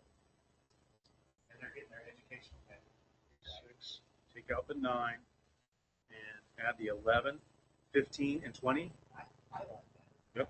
So are you taking out the 12, or are you You're changing bringing it to the 11? 12 to 11. You're dropping it back a year. Moving the 9 to Yep. So you get a raise at 3, 9, or sorry, 3, 6, 9, 11, 15, and 20? No 9. 11. No, 9. No 9. No, 9. Yep. You're subbing in 11. So there's a little from the 6 to the 11. That's a little more expansive. 3, 6, 11. And you usually get them starting. So I would get it starting. Yep. That's how we plan it. Yeah. The only thing right now is we have a transition, right? We have to implement. And so sometimes that's your spike. So then it'll level out. But I expect that 26 to 27 people will be on average. Because you get the 20-year or 15 plus, they're going to retire soon, right? So you get this kind of a cycle.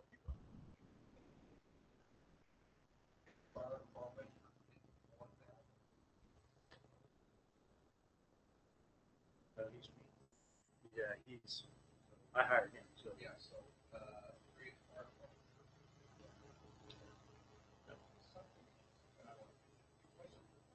Sure. Good.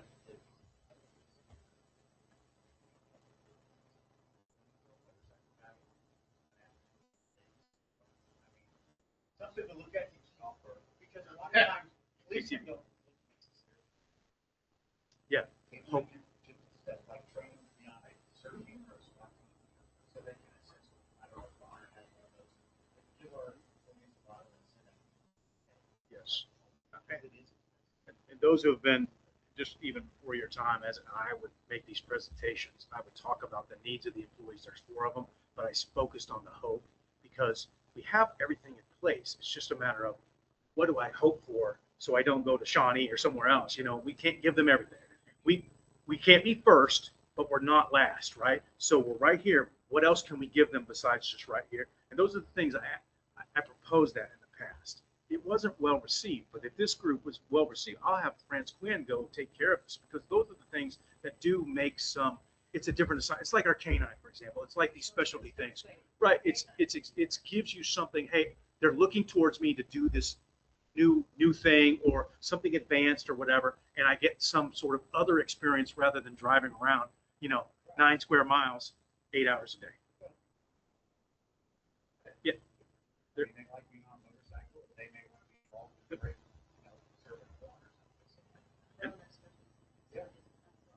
Drone, we have a pilot, that's Josh Brooks, and we have 3 or 4 other guys that are always training. They're always flying around. So that's been, that's right. Yeah. So is this all, are we talking about PD or are we talking about the entire staff? This would be the citywide longevity program. As you can see in the departments, this is how many people it applied to. As you can see down below, police and fire dominate. And they also dominate the number of staff that we have, right? And so then you have these other folks who have some sort of longevity that it would apply to. And then the admin. So for example, Chantal, who's going to meet some of these criteria already. These are, if there's any disagreement about that, folks, there's been 7 different people in 4 years through the city hall front end. It's a terrible place to work, number one, environment. We're fixing that, right? But there are other factors, It's just, if we can't have a good pay, we don't have these other things, we don't get those quality people. We just don't. But we're better at it. I think we're doing really well. So rewarding them as well. I think that's the best practice. And I know it's money. It's not that significant, but it's really about this. You weigh it this way. What's it cost and what's it worth, right? So some of this is, hey, that's not much cost, but it has some value to the individuals. That's what I think. Okay. Any questions on that? is there any disagreement about Mr. Moulin's suggestion that we drop and change this 3-year cycle to this kind of a variation? So if we implemented that, that would be acceptable? Yes. Well, we should have the understanding that I'm going to say, hey, folks, things are tight. We may need to scale this back, but we keep it in place. Okay?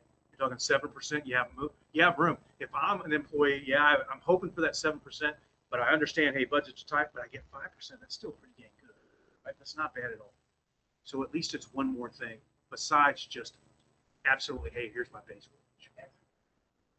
Yeah, these are additions. That's cool. Yes.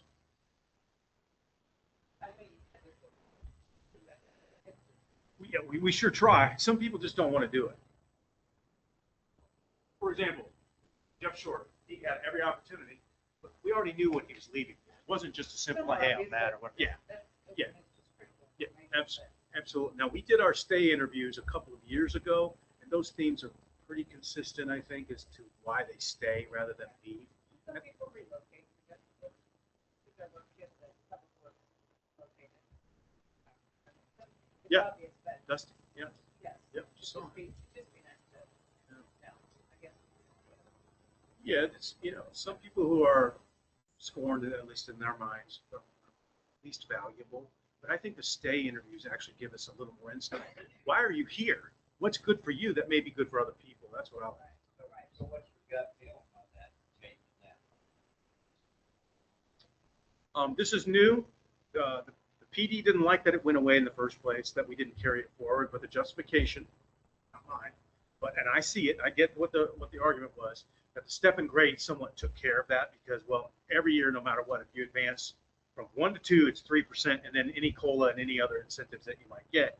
However, this used to be, use my example again, this used to be very popular. They would be proud that I'm here this long, and you're brand new, and I'm 5 years, and I'm getting this money. You can have it too, but you got to stick out 5 years. And I hate to default to the PD, but my life. But there is something about seniority, and I think that's the same way I could say about the fire department as well. Seniority means something. In addition, you're getting paid for it. I think those are good things. So is this replacing, we would not be in second grade? We're eliminating step and grade. And we can talk, huh? And there's no merit built into this particular one. That's one of the questions I had. I didn't build it out because we were talking more about, this kind of stuff. We shifted though. There were several meetings. We talked about merit and we were ahead of that. We did the research. We were ready for it. We're not all excited about it either. We would rather have some of these other things in place of that. So, and if we're going to maintain a structure, a full structured plan, we're well prepared to stay with the step and grade system. But I think if these things go in place, we can abandon that. Okay, so let's move on to the next piece. Woo. Okay, if your eyes are tired, they're really tired to stare at this. Okay, this is about your incentive pays. These are long-standing. They haven't changed all that much. You'll see that the money compared to the fire and the police is different. That's because of the way they get paid. The fire department has a different number, not the 2080, and that's why those numbers are slightly different. And Carolyn, you may recall, there were several of you there at the retreat we did at the Speedway. Mike, I don't remember if you were there or not. But, if you heard the presentations from the fire department, one of their struggles was paramedics. And guess what we have? An advanced life support ambulance system. That's very important that we retain those people. Yes, we want them cross-trained to be firefighters, but paramedics first because they dominate our calls for service, right? And they're hard to retain and they're hard to recruit.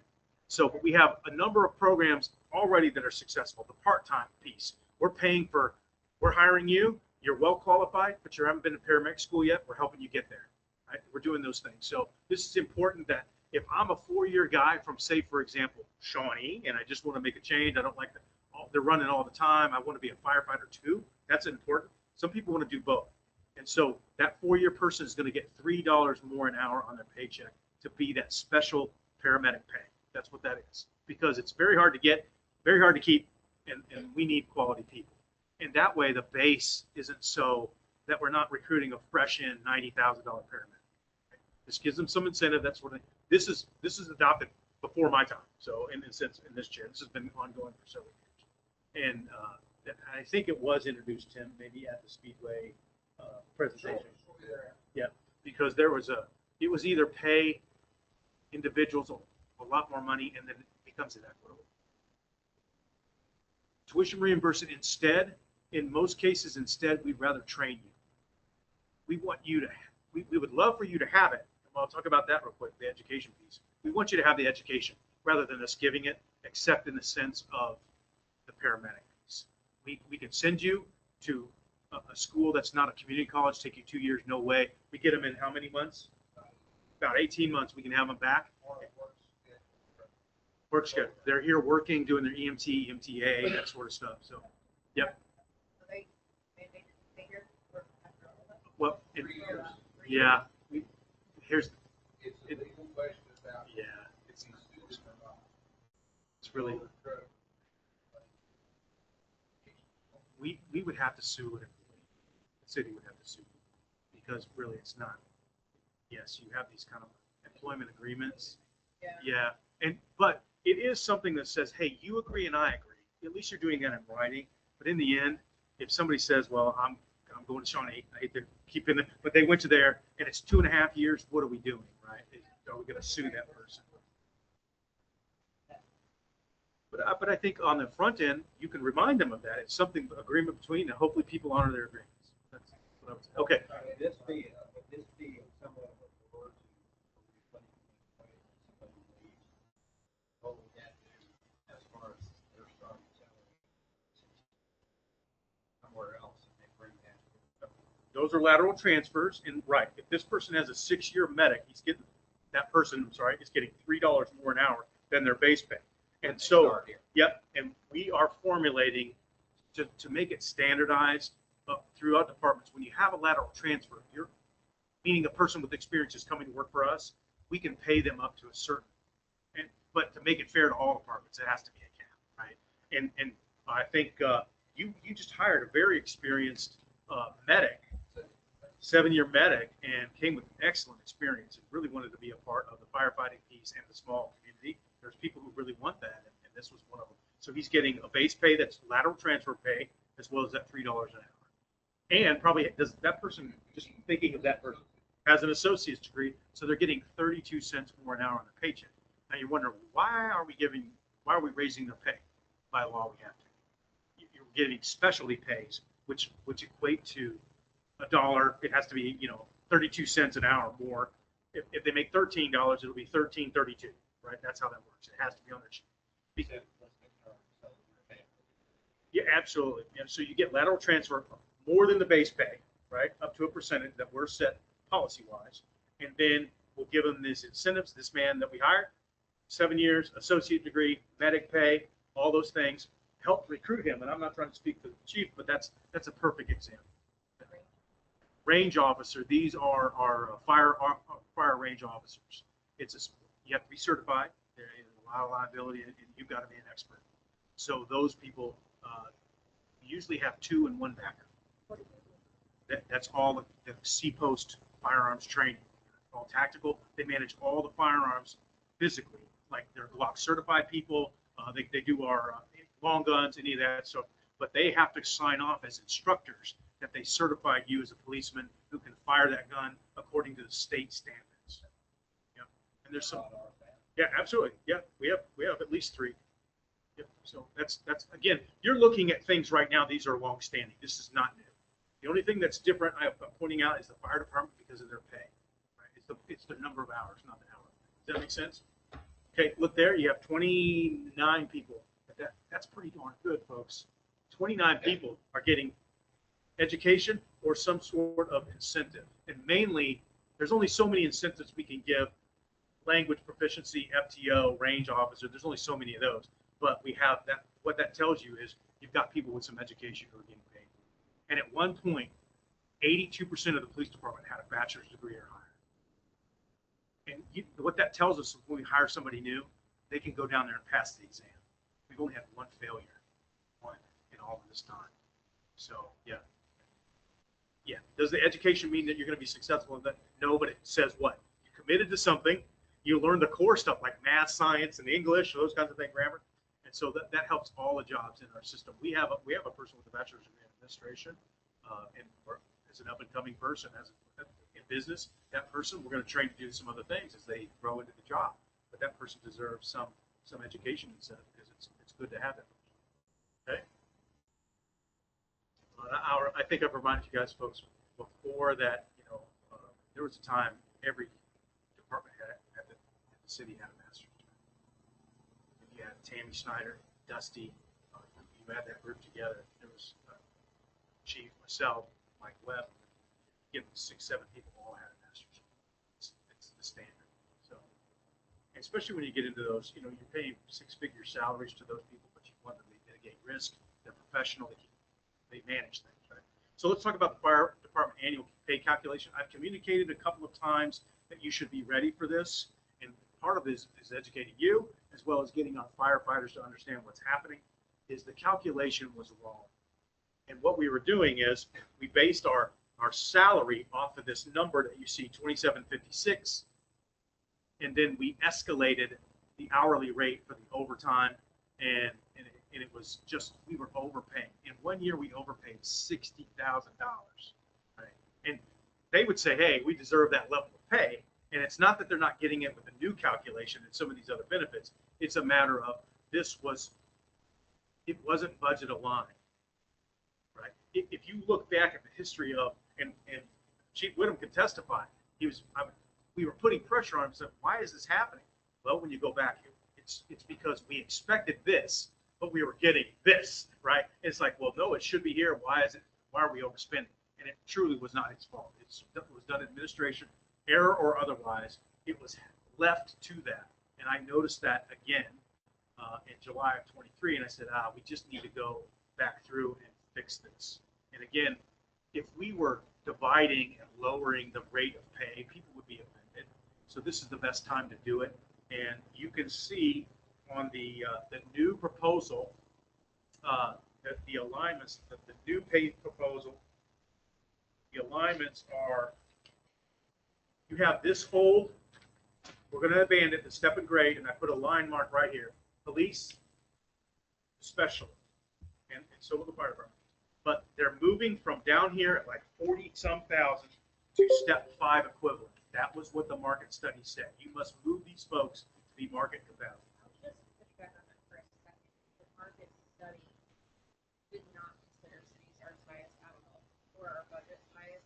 The market study had decided ours, but then the next is the city over the ours is 6,000, 7,000.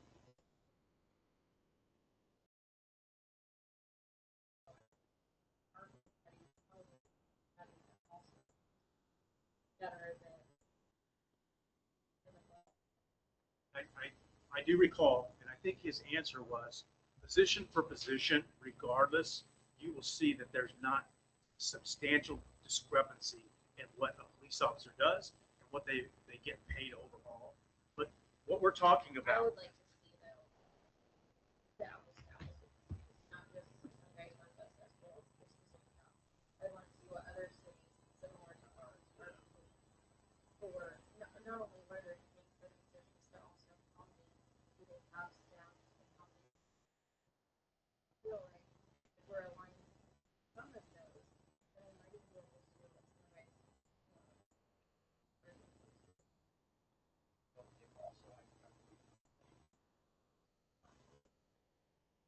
yeah, yeah, absolutely. Not the who, maybe the position. Yeah, and we made all of these adjustments, and I can tell you, we just talked about the fire department extensively. They were in the, if you look on their fire, they were in the, if you look on the sheet, they were in that 47,000. Actually, there was a couple of them less.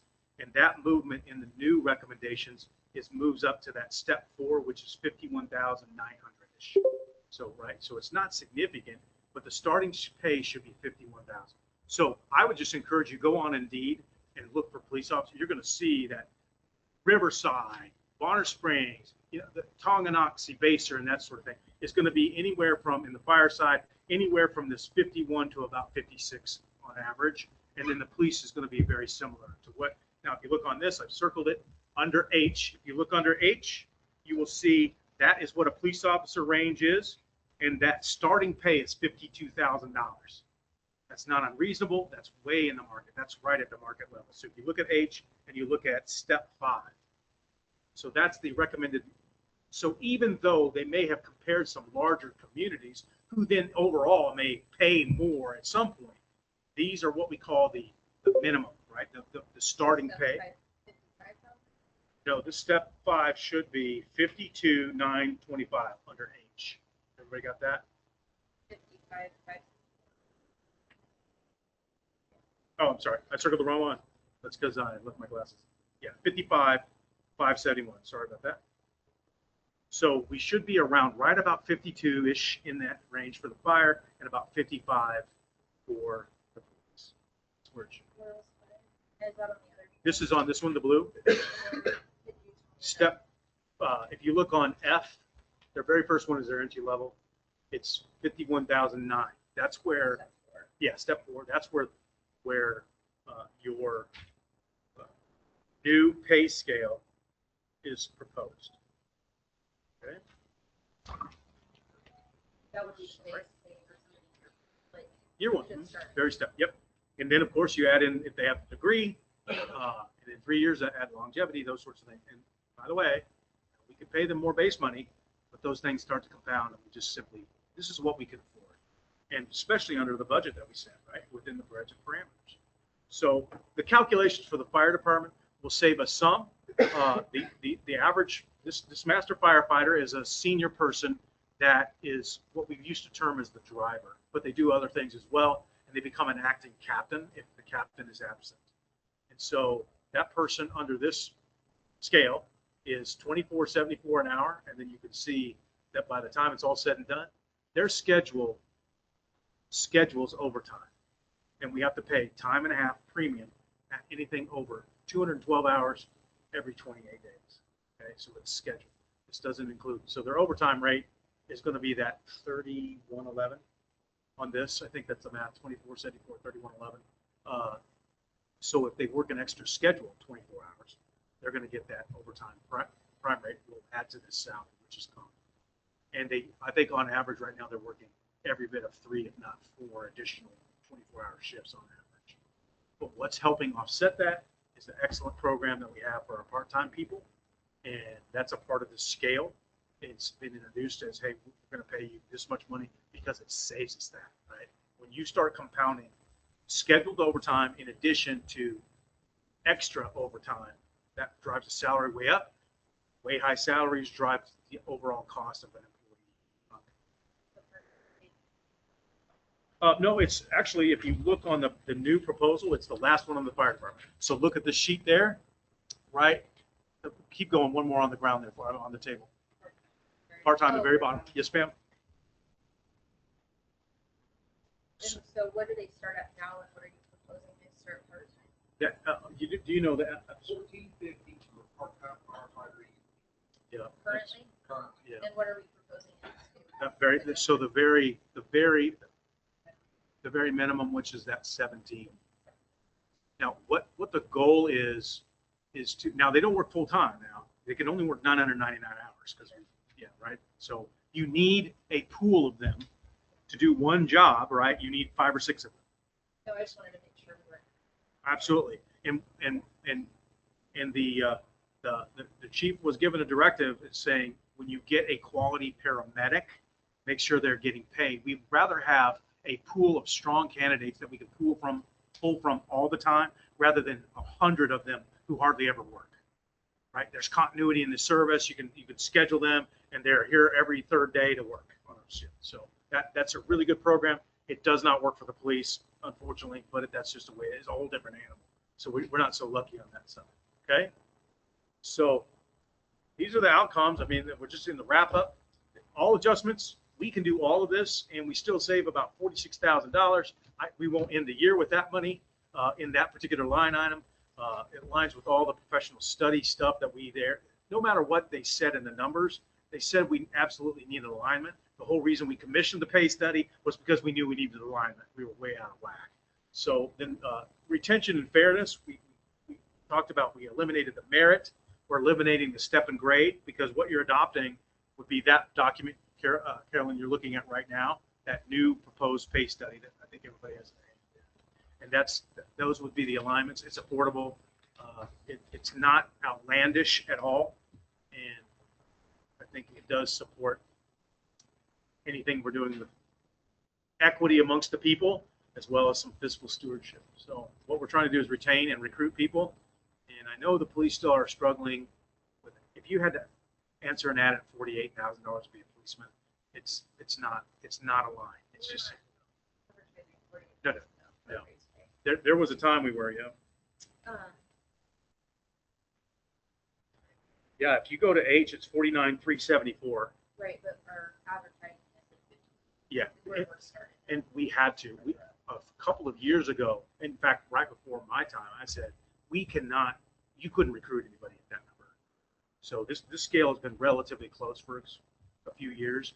And I just said, manager, can we eliminate the first 2 or 3 and start with that almost what we call the lateral at step 4? And that's the only time we started getting our applicants. We're still doing that practice today because it's the only way to come through. So looking at PD, what's the difference between police officer and corporal? Well, one of them's a quasi supervisor, so it's a promotion. It's Or do you need a corporal and a sergeant? Well, the sergeant's missing. They get 2 days off. The corporal position was created back in our union days, my first year, is because we were paying out a class. If the sergeant is missing, maybe Mike, you can relate to that. It would be. But just that day. Yeah, but they do all of the field training, so they're specialized people, right? And So they're not getting the FTO pay. they would get the FTO pay because it's a So specialty they pay. get the corporal in there. Yeah, that's a promotion, and all of the sergeants come out of the corporal rank. So we have 3 corporals, and we only promote from the corporal rank to the position of sergeant. Okay, so what they train is to be a supervisor, to be a field training officer, and that's important because you get to evaluate people, you supervise their work, and you have to have significant knowledge about how the police department operates because you're teaching. I don't understand why you have to, why we're getting FTO pay plus the corporal. Well, they're getting promoted and they got the sign. That's exactly why we're doing it. It's the framework is they have these extra duty assignments in the sense they're supervisors, and then number 2, if they're assigned the FTO because that gives them the experience to then supervise people, number 1, so they can be a sergeant later on. It's about succession planning. And then the next piece is to train them. So they have to be experts in all the policy, all the procedures that we have, and all of the law enforcement pieces that are in place because they teach people. We have every bit of 3 people on average a year for the last 10 years leave the department. That means you have to hire people to train, right? You have to bring them in and you train them. And that's who do it. I just don't understand why you're doing, if they're, part of their job is the training, why we're doing FTO pay in the corporal. I could be wrong, but it seems like most times if the sergeant's gone, you pay for the time the sergeant's gone, upgraded pay for that day, because they're going in for that day. And then it's not like 40 hours a week, they're going for 8 hours, so they got paid for 8 hours, and then they get the FTO. But it's kind of double up on that position. Not to me. I mean, when we set that plan in place years ago, it's been that way since we had the union contract. So we had this 2 years ago with the corporal. Oh, absolutely. Well, yeah, yes and no. Rance changed the title from Master Patroller, MPO. You might remember that. It's that he changed it to be a corporal. We called it the Master Patrol Officer. So structure-wise, it emulates exactly somewhat what the fire department do. They have a master firefighter. We have a master police officer on the police side, and that person now is titled corporal. That's the only difference. The pay didn't change. The pay rank, the grade, none of that changed at all. And historically, we left in place the specialty pays because, again, that position works as the supervisor and then as the field training officer, which is a specialty pay. And the reason is they have to go and get certified for it, and then they have extra duty all the time. They have to log their hours, and then they have to do the evaluations. They have to do all of this other added work. It's not a standard job in a sense. So there's kind of 2 components to it. So that's why it's been in place since 2008. To me, it just would make sense when that person's filling in for sergeant, they're not doing it all the time. Then they get paid for the days they're filling the sergeant.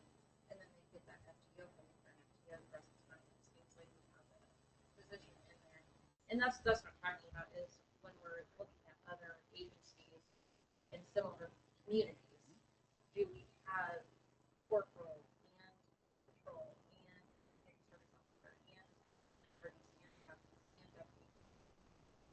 For instance, I think it would be important like when we do all this to make sure we're getting all of the information that we possibly can to make sure we're doing it and not have to use it in. And I can answer that because comparatively, number one, the structure of the organization, other than the title corporal and MPO, has been in place prior to even my time. So they called them majors. So there was a chief and 2 majors, and then they had these, the rest of them were in the union. So the union structure dominated exactly what was happening. So the structure of the organization hasn't really all changed. I want to know. Yeah. So if you look at, there's a captain and a deputy chief and a chief advisor. Water Springs, very similar. They had a major position. I don't know what happened with that. Very similar. They have corporals or master patrol officers, what title they use. So you could go around fairly quickly. Community college, maybe. I think this is fairly universal. Again, part of it is it gives, number one, succession planning. Number 2, some hope that you get to, hey, it'll be my turn when that person promotes up. I have this opportunity to then do this, and plus I'm going to get more responsibility in a higher pay grade, as well as I'm going to get these specialty trainings that then will advance my career. Then I could be a sergeant, and then I can promote up to these other jobs. I think budget-wise, it's probably more efficient to do. You get paid when you're sergeant, acting sergeant, paid. And that's just, it's just an information that I can hopefully get, and then you can potentially do more options like the wheel unit, like specialized drone. We have canine, but And the some drone. other options. So we're not focusing on the fire department at all. Their Well, structure's just okay. you brought up the police. I just Yeah. heard them on the police, but fire department, I think I like that we're increasing the first time, and that's really important. But I think that was something that was zeroed in on salary study was firefighters in particular. But Yep. I would like the information on that to make sure that we're getting them up to par. But on apples to apples. So the note there is, if you move the firefighters to what the suggestion was, their base salary should be $17.22 an hour. And if you look at what it is at a minimum, most of them were not. There was 4 people in the fire department. There was a captain that was really way low. I don't know really the history behind that, but they identified that very quickly. And then the last 4 people we hired were significantly underpaid. And so nobody under the math will make less than $17.22 an hour. That puts you at that in around that 50,000, 51, 52,000 under our the new pay plan. And I think some information might be asked for, but I think helpful to us is knowing exactly which, not the people, but which positions were low, how much they were making, and then how much we're suggesting they start at. I think they suggest that some people may. Yeah. Right. So what you have is in the bell curve, you have the outliers on both sides. So you had a substantial amount right in the bell itself, but you had a few over here and you had several over here. So that's all of these adjustments. And then when they looked at one of the pieces was, okay, wait a minute. If there's supposed to be an A and then there's a B, right? For example, they were like on the line. There were just some bizarre way we paid for whatever reason.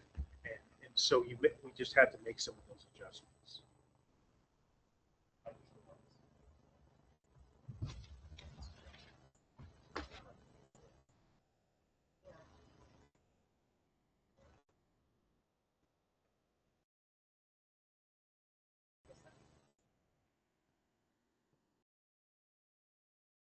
Like the professional people, like the salary people.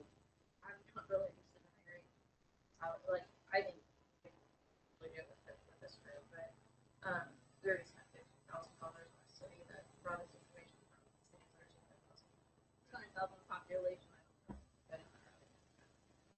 I think anybody outside of this group is a waste of time. And if we don't hire a professional, you have them sitting in this room. So We could potentially, we could do a subcommittee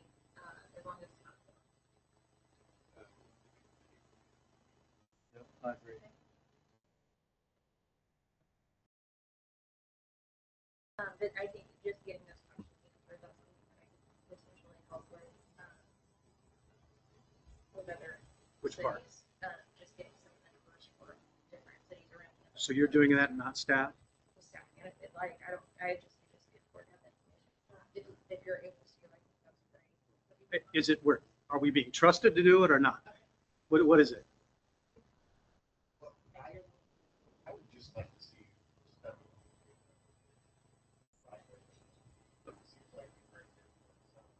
Oh, sure.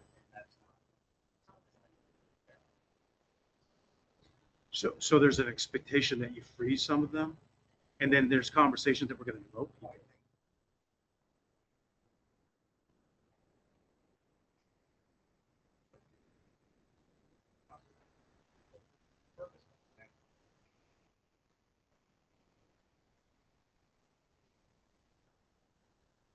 Those outliners, everyone's top. Yes.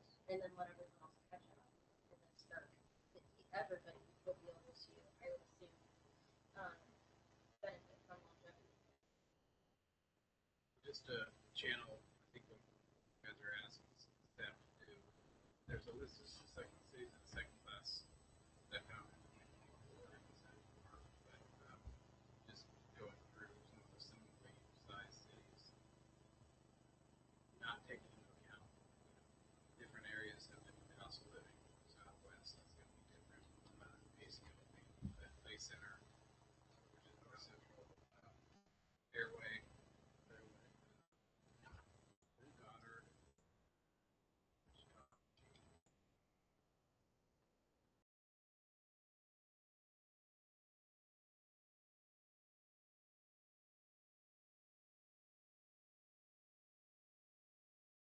Similar to, Well, now, you're talking pay or structure, or what is it? I'm just saying population. As far as sizes, cities, their class you can range from 2,000. But that's why we Russell's out west, Eagle, that would be.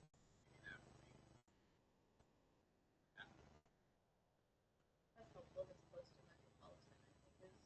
You talk about Marion, Mission, Baser, Tonganoxie, Bonner Springs. I mean, there's a list right around here, which is more relevant than Clay Center. The problem is you've got these standalone communities that are out west. The cost of living, the demand on the city structure, it just isn't the same. So you need apples to apples reasonably. They got market competition. Equation that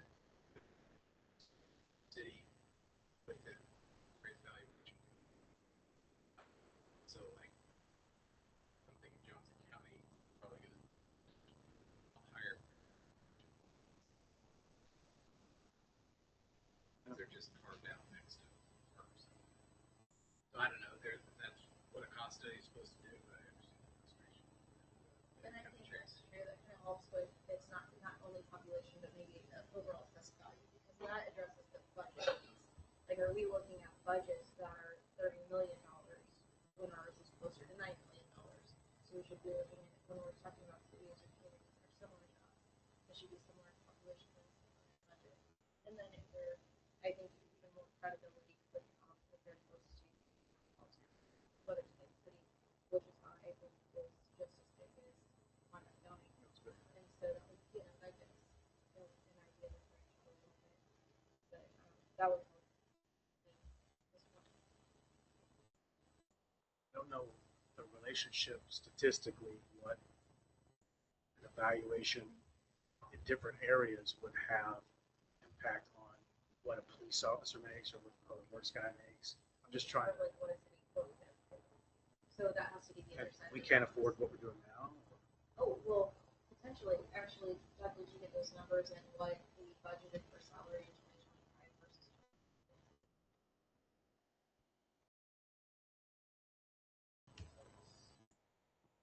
the 4.1?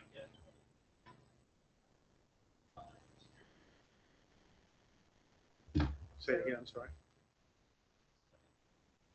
That's like $400,000 more.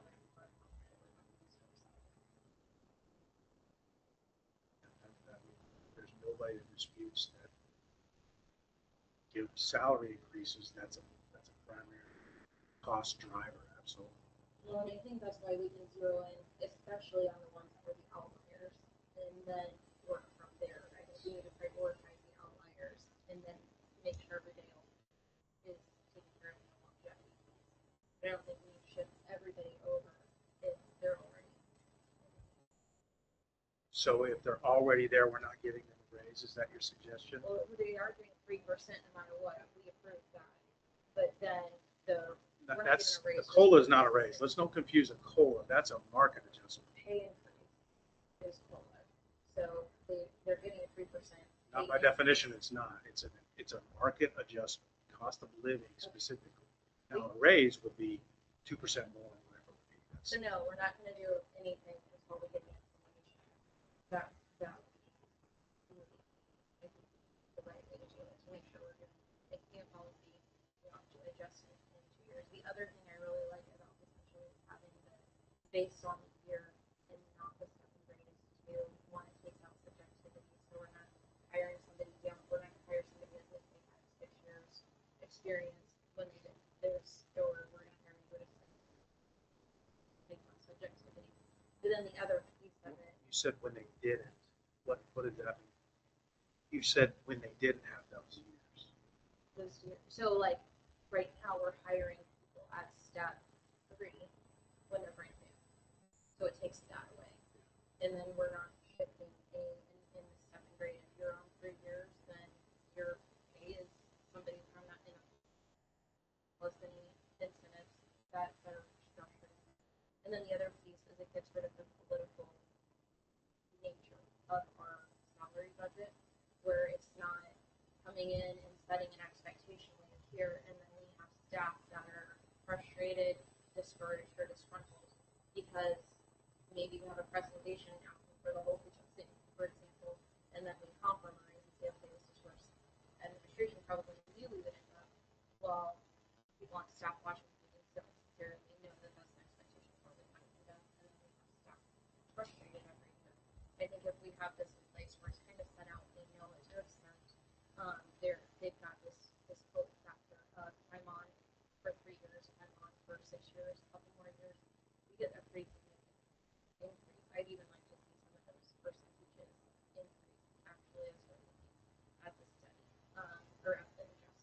But I like that switch. I just have to now see to make sure we're getting all of the information, make it absolute best decision financially. I think it would have been important here that what we're 3, 4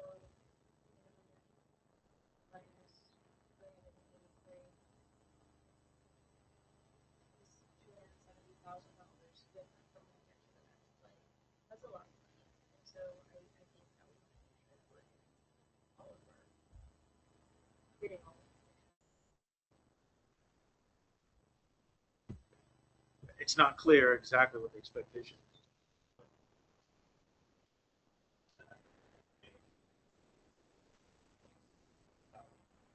Which is 100,000. And I think we keep that included no matter what in our consideration. Very heavy. So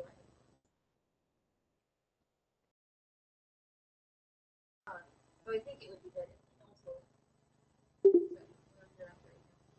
if you have questions, maybe we could take a compiled list of questions we want the information to. If we want to do a subcommittee, we can do that, it's open record. We just only have. Yeah. Two in the way. It's, that's the easiest way to do it. I think that if you can't take binding action as a city council, like best practice is stay under. Yep, absolutely. We can talk about if anybody wants to be on the subcommittee, and then work that out with the city manager, and then bring recommendations. If you want to, I think, to wrap this for tonight, council, do not talk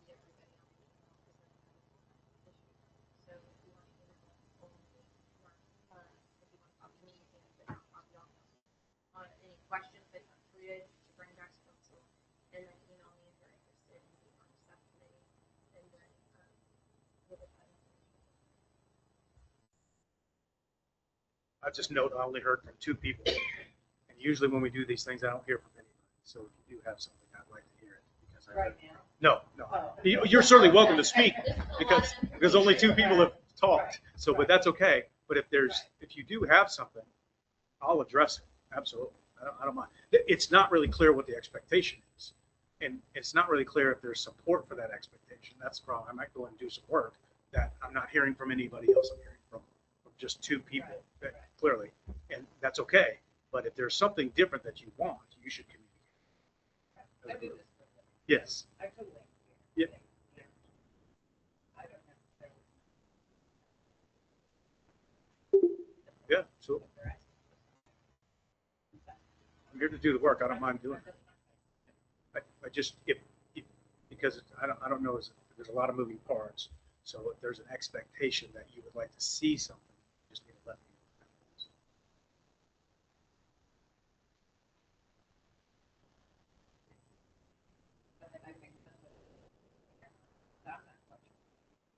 What the questions are, so I think this is a lot of information, and Yep. we've also had the first time tonight. Yeah, absolutely. And so I think if council has additional questions, the questions that I had in this first, as we were going over it, is that the salary setting only is except for Bonner Springs, all the other cities were 67,000 population higher. I'd like to see more apples to apples salary information and benefit information on communities. We're watching our side. I'm sorry to interrupt. Would it be helpful to you, Mark, if they just narrowed down 3 cities now, just to look at? I can say we have done this before. And so the data of the cities was acceptable to the council. And I've already mentioned most of them. So I think we just update that information. Yeah, right. I don't know what a couple of years would change, I suppose, their opinions of what the towns are. But our most comparable is, I've made the list, but Tonganoxie, Pacer, Bonner Springs. You look at Eudora. There's some outliers. We're a second, third tier metropolitan city, so that does make a difference. But Lansing would be one. So there's a list that we already did.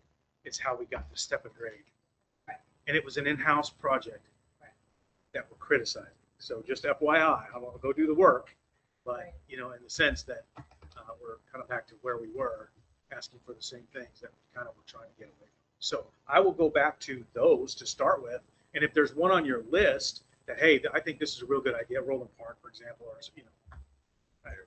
Fairway, whomever it might be, I'll go out and grab those. I have a lot of data. So and I think it would be salary benefits, like how much are they investing for employees? Benefits weren't considered in our compensation at all, and that was one thing that the salary got left out completely.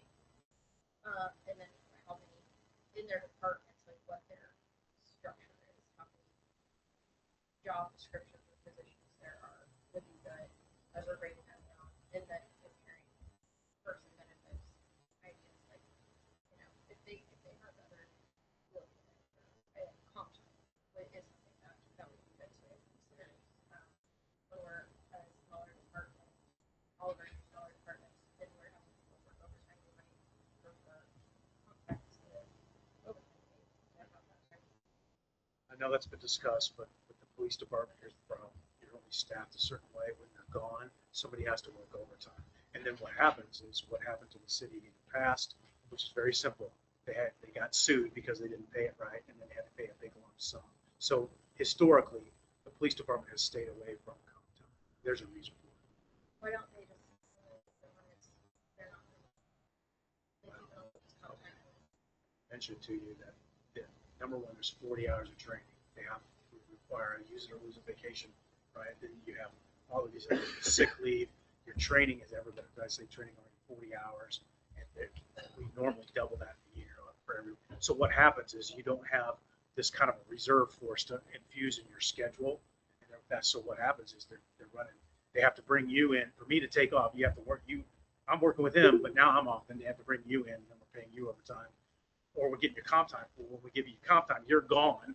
And now how do we backfill that? It's just it's a revolving, it's just a revolving door. It's pretty complex. It's just a number of what the minimum staffing is. Really, it's all about. It's not mathematically very viable. Now we could say you can only get 40 hours, but you have to use it within a certain 90-day period. But then they also have to go to training and use vacation and sick leave. So it really gets to. We could do that is say you can have up to 40 hours and then we only pay out so much when they retire or something like that. Like we don't have to. No, they have to be paid. It's absolutely. Yeah, there's rules. So. Right, but the comp bank can top out, and then you can only use comp when you're not heavily staffed. And so that. Sounds easy. It'd be something to look into as a for like.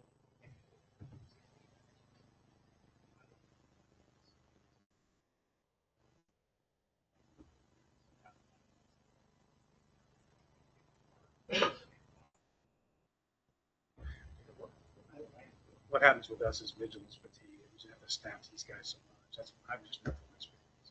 Okay, what do you got? So, on 176, I guess is on second grade. What position would require that? Well, what they now that's somebody who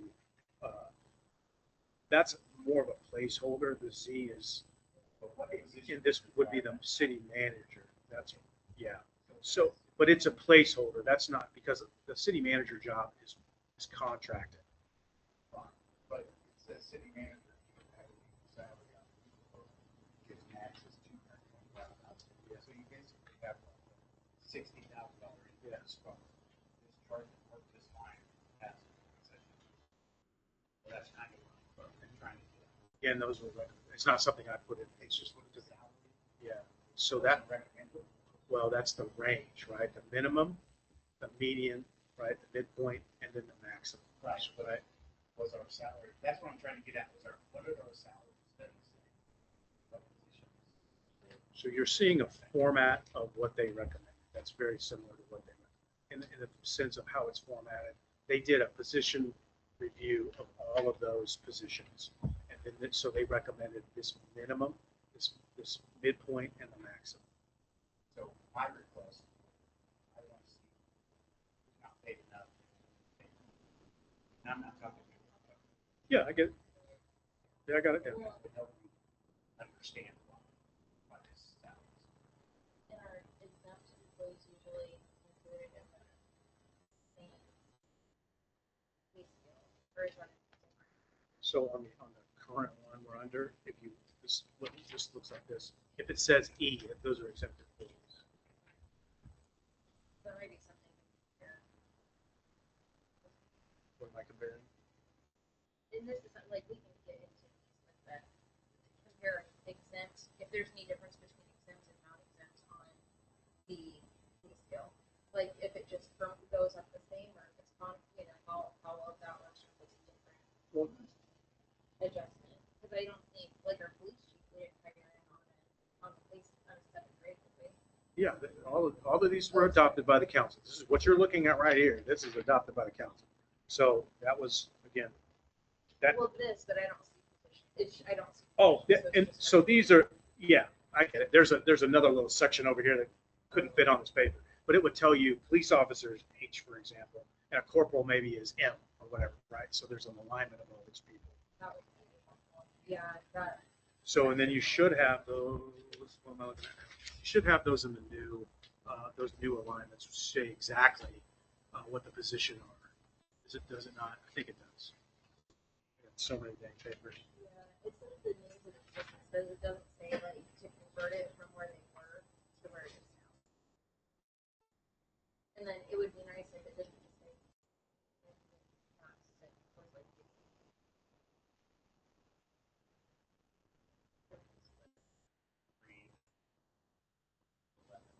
yeah. So that's the longevity piece. Well, no, what this is, but just in grade. No, that's their base salary. So the way it's proposed is, this is the step and grade, folks. This is what a step and grade is. These are 3% units, right?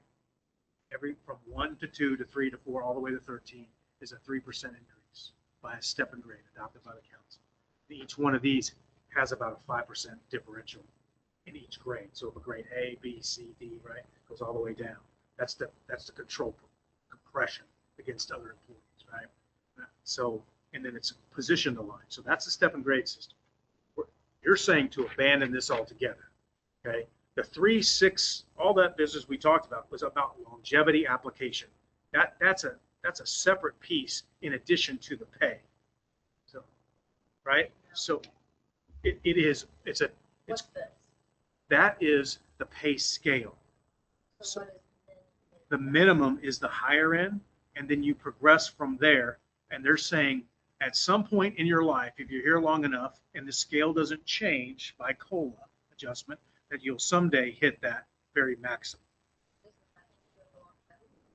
Longevity is a separate piece that's added to this. Oh, no, yeah, I think that's where the confusion is. Yes. I think that's where the confusion is. So this would be, longevity would determine the pay, not this and this and that. It would be, here's your base pay, and the, sorry, I'm trying to write down there. At year 3, you've been on, year 3, you get this much of an increase. Year 6, you get this much of an increase. Year 11, you get this much of an increase. So that's the thing. That it is what it is. And then, except for if there's a promotion, if there's an incentive like education or the foreign employment or something like that, then those are in addition. But it's not one in addition to the other, and that's probably why I expected to see a higher jump in longevity. Longevity at one time. Yes, one time when you meet Oh, the year. no, I just, the whole pay was my expectation. When Well, you hit year 3, your pay It goes 7% increase. So, but, I mean, so let's take the city plan. Mhm. It says 85. Yep. That would be his base pay. This is base. Okay. And then in 3 years, he would maybe jump to 90,000. No, that's not how it works. That's how, I know that's how Yeah. you think, but that's how it works. He's an exempt employee. So But I'm if just these saying things- that's how it. Yeah. Is that how your contract is written? Is that what Yes. the would you And use? then in 6 years, he would jump to 95. And then at his 20-year mark, reach, let's say, 106,000. But you could get COLA increases in between for cost of living. So that's how not separate. You're doing this and then a longevity. Yeah. So it boosts. And then the COLA as well. Yeah. So when you would have a base pay, we would hire you in at 50,000, and then the next year when they set it, right, you get your COLA and whatever other things that you get, or if you're a degreed person, these sort of things. And by your third year, we're adding that 7% into that. Does that make sense? And so, and then in 6 years, and then we took out the 9, it's 11, right? So that's how it progresses, right? But we have to have a starting point. The minimum, the midpoint is just a placeholder about, hey, this is halfway through this whole thing. So you really have this range from number 1 all the way to whatever, right? By the time, and if you do adjust the COLA, it sounds like you're only adjusting the COLA for the individual. But in a sense, we have to have a starting point. And that's what they're saying is, here's your starting point. Police officers should make 54,000, a fireman should make this, right? And then, right, the COLA then is adjusted anywhere from 2, 3, whatever it's going to be, right? That raises, everybody goes up that much because it's a cost of living adjustment. And then when you hit some longevity, as per our policy would be, is that you get what applies to you, the either 7 all the way to 1%, just been how long you would. Longevity that you. Well, no. No, these are percentages added to the salary. Well, I'm on the same page. I think I need to bring. But the 7% will be paid. No, it's only one time, and that's kind of the recommendation is you've got to go these years to get this significant change. So if you get rid of the step and grade, You're talking about, no. It's one time applied at 7%. It's not going to apply it every year, right? You don't get yours every year. You get it on your anniversary of 3, 6, or whatever, right? Well, it's not as. And it's not a stipend. That's what I thought. No. 7%. It jumps the salary The 7%. first 6 to 11 years. 15. I get what the And framework it's front is. loaded. Yeah, and so mid, at first I was thinking mid would be like year 11, but that's not even, wouldn't even be the case No. because we're incentivizing Yeah. longevity early on. So I think a lot of this, maybe we can hammer out in this subcommittee and not so long tonight. But I feel like we might be working in the same direction, but potentially. Yeah. So in the meantime, I think anyone on council that has questions, you want information, you want the group to work on something, send those to me and Mark. We're gonna work on that. We'll, as well as, setting up. Oh, absolutely. One that has- Oh, this, so that would be this one, that includes the, that start, yeah, I can do it. that would be really helpful. I don't, I know a few of them. That's a lot. I think it gives us a starting place, though. It's a place to start a conversation and then some information to collect and get back. I think ultimately the whole goal is to make sure that anyone who is appropriate is getting up to where they need to be, and then keeping our employees so that they're incentivized to stick with this city and to keep on with our community. And so I think if we do some adjustments, we might even be able to see bigger bumps in there, but it might take. Okay. Any other? Questions you want to start into? Okay. Everyone email if you have more. We will call it a Adjourn.